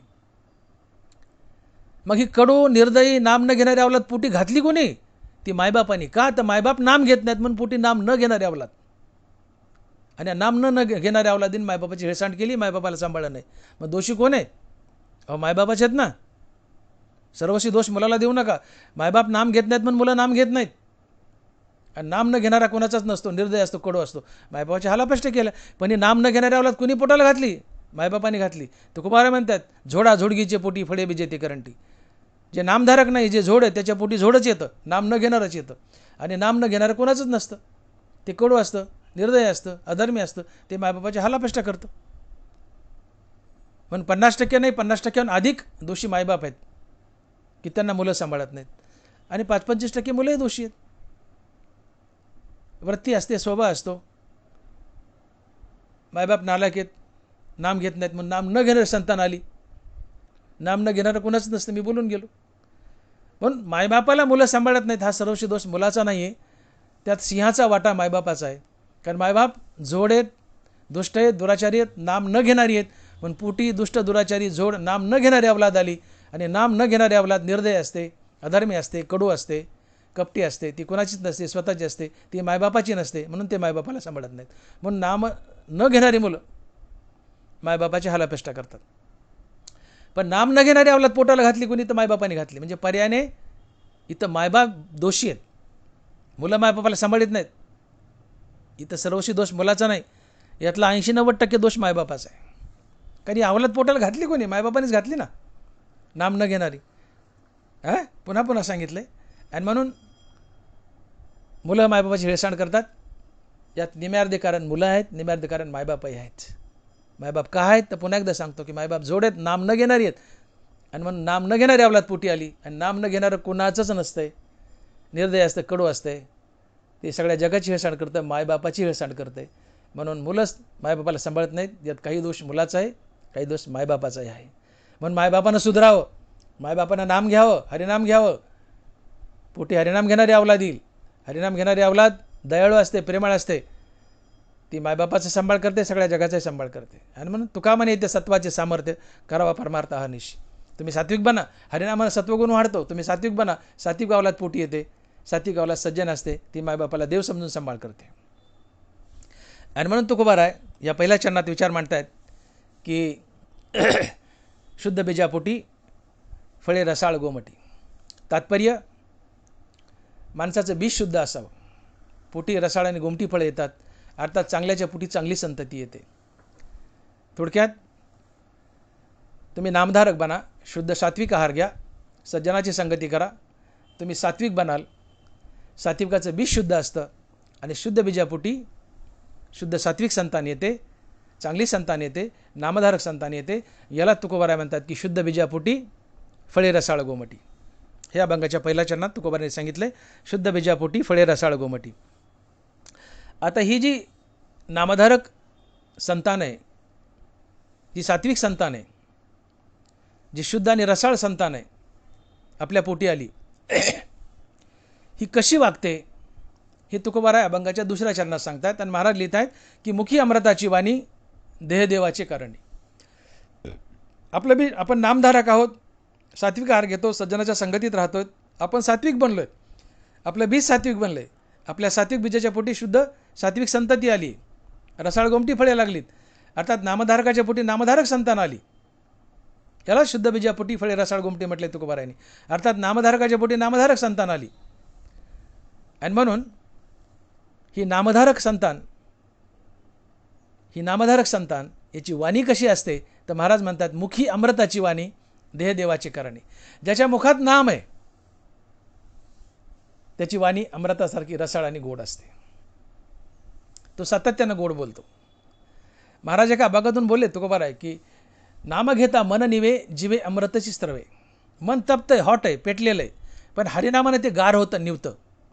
मग हरिनामानं निवलं ते शांत झालं की त्याच्यातून अमृतासारखे शब्द बाहेर निघतात. नाम घेता मन निवे जिवे अमृतची स्त्रवे. हे तप्त मन हरिनामानं निवलं की त्याच्यातून अमृताच्या धारा वाहू लागतात. अर्थात तुम्ही समोरच्या माणसाला अतिशय चांगलं गोड आणि रसाळ बोलता. तुमची वाणी अमृतासारखी गोड असती. मितुले आणि रसाळ शब्द जसे कल्लोळ अमृताशी. तात्पर्य, नामधारकाच्या पोटी नामधारक येतो, नामधारकाची वाणी रसाळ आणि गोड असते अमृतासारखी. तो सगळ्या जगाला सुखी करत असतो आपल्या वाणीने. हा एक फायदा होतो. आणि दुसरा फायदा, ही नामधारक संतान आपला देह देवाच्या सेवेत झिजवतो. मुखी अमृताची वाणी देह देवाची करणी. देह देवाची करणी लावणं म्हणजे केवळ पायानं पंढरपूरला जाणं, तोंडानं हरिनाम घेणं एवढाच सीमित अर्थ नाही आहे. तोंडानं हरिनाम तर घ्यायचंच, पंढरपूरच्या पायाने यात्रा करायच्याच, पण यासोबत स्वधर्मही पाळायचा. मुखानं हरिनाम घ्या आणि आपल्या वाटेला कर्म देवाची पूजा म्हणून करा. स्वकर्तव्य टाकू नका. 3 गोष्टी लक्षात ठेवा. आपलं प्रत्येक कर्म देवाची पूजा म्हणून करा. ईश्वरार्पण बुद्धीनं आपलं कर्म करा. हे कर्म करताना आपल्या मुखात सातत्यानं हरिनाम ठेवा. आणि तिसरी गोष्ट, जगातील प्रत्येक प्राणी मात्र हा देवच आहे असं समजून त्याच्यासोबत देवतुल्य व्यवहार करा. या 3 गोष्टी करणं म्हणजे देह देवाचे कारणी लावणं होय.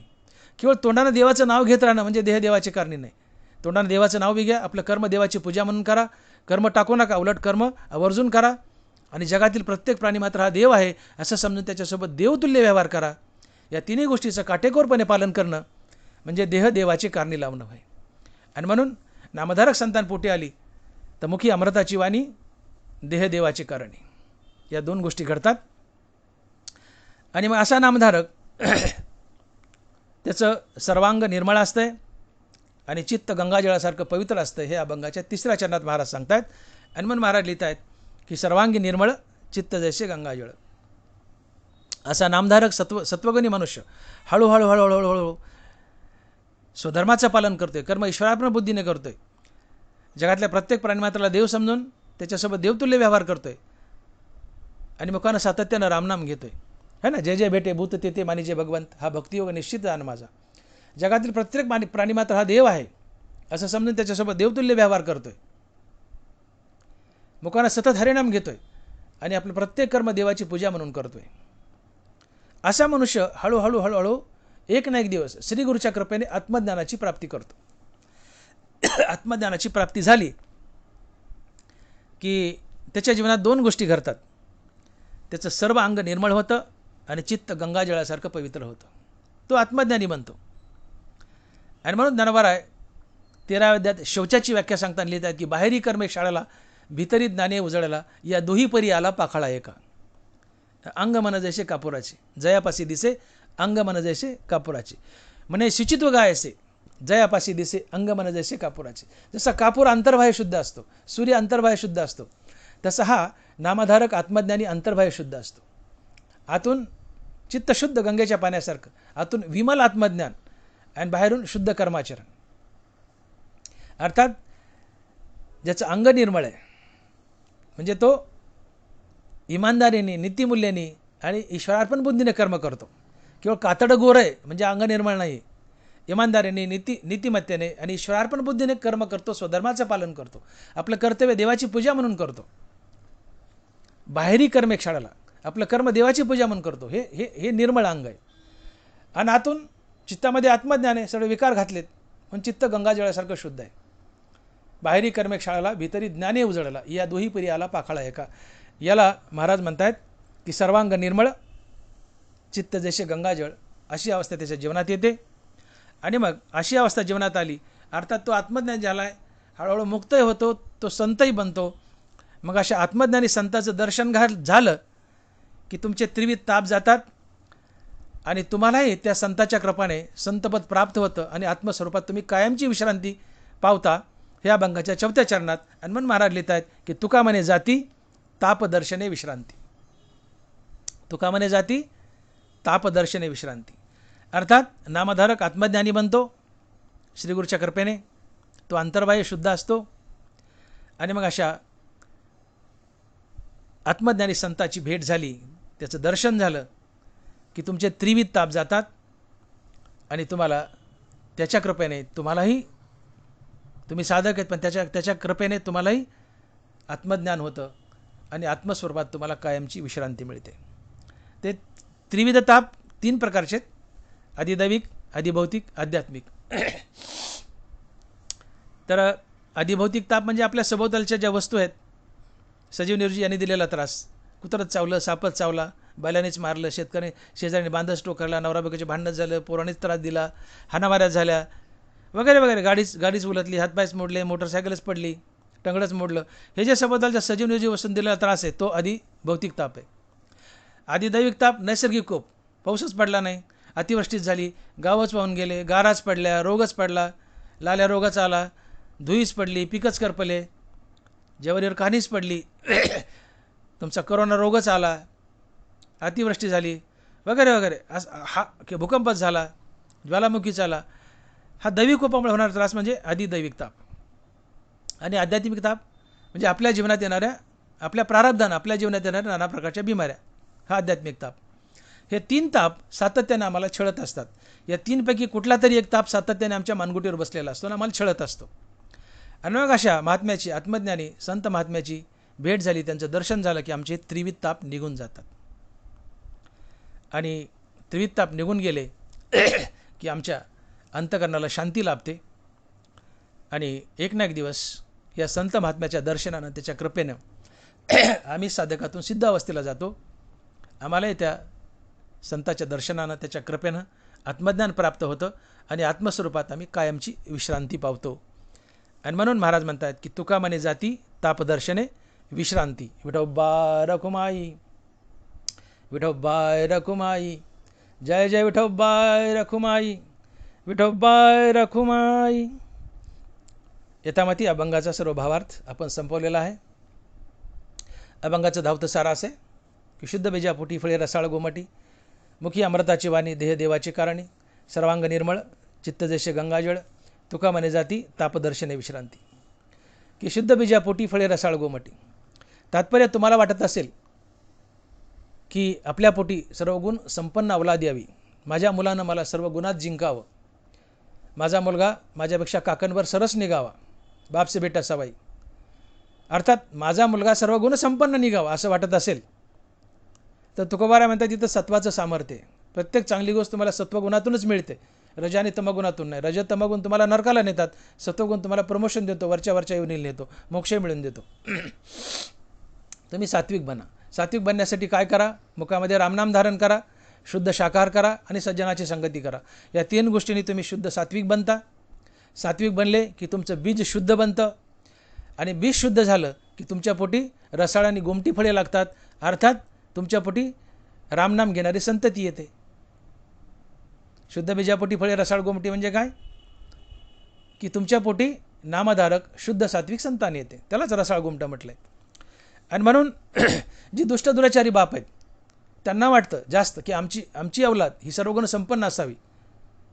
प्रत्येक दुष्ट दुराचारी करप्ट भ्रष्ट बापाला वाटतं की माझ्या अवलादीने मला सर्व गुणात जिंकावं, माझी अवलाद सर्वगुण संपन्न असावी. पण या भ्रष्ट करप्ट दुष्ट दुराचारी बापाचे स्वप्न पूर्ण होत नाही का? तर झोडाझोडगीचे पोटी फळे फळे बिजेती करंटी. झोडाझोडगीचे पोटी फळे बिजेती करंटी, कारण त्यांचं बीज करंट आहे.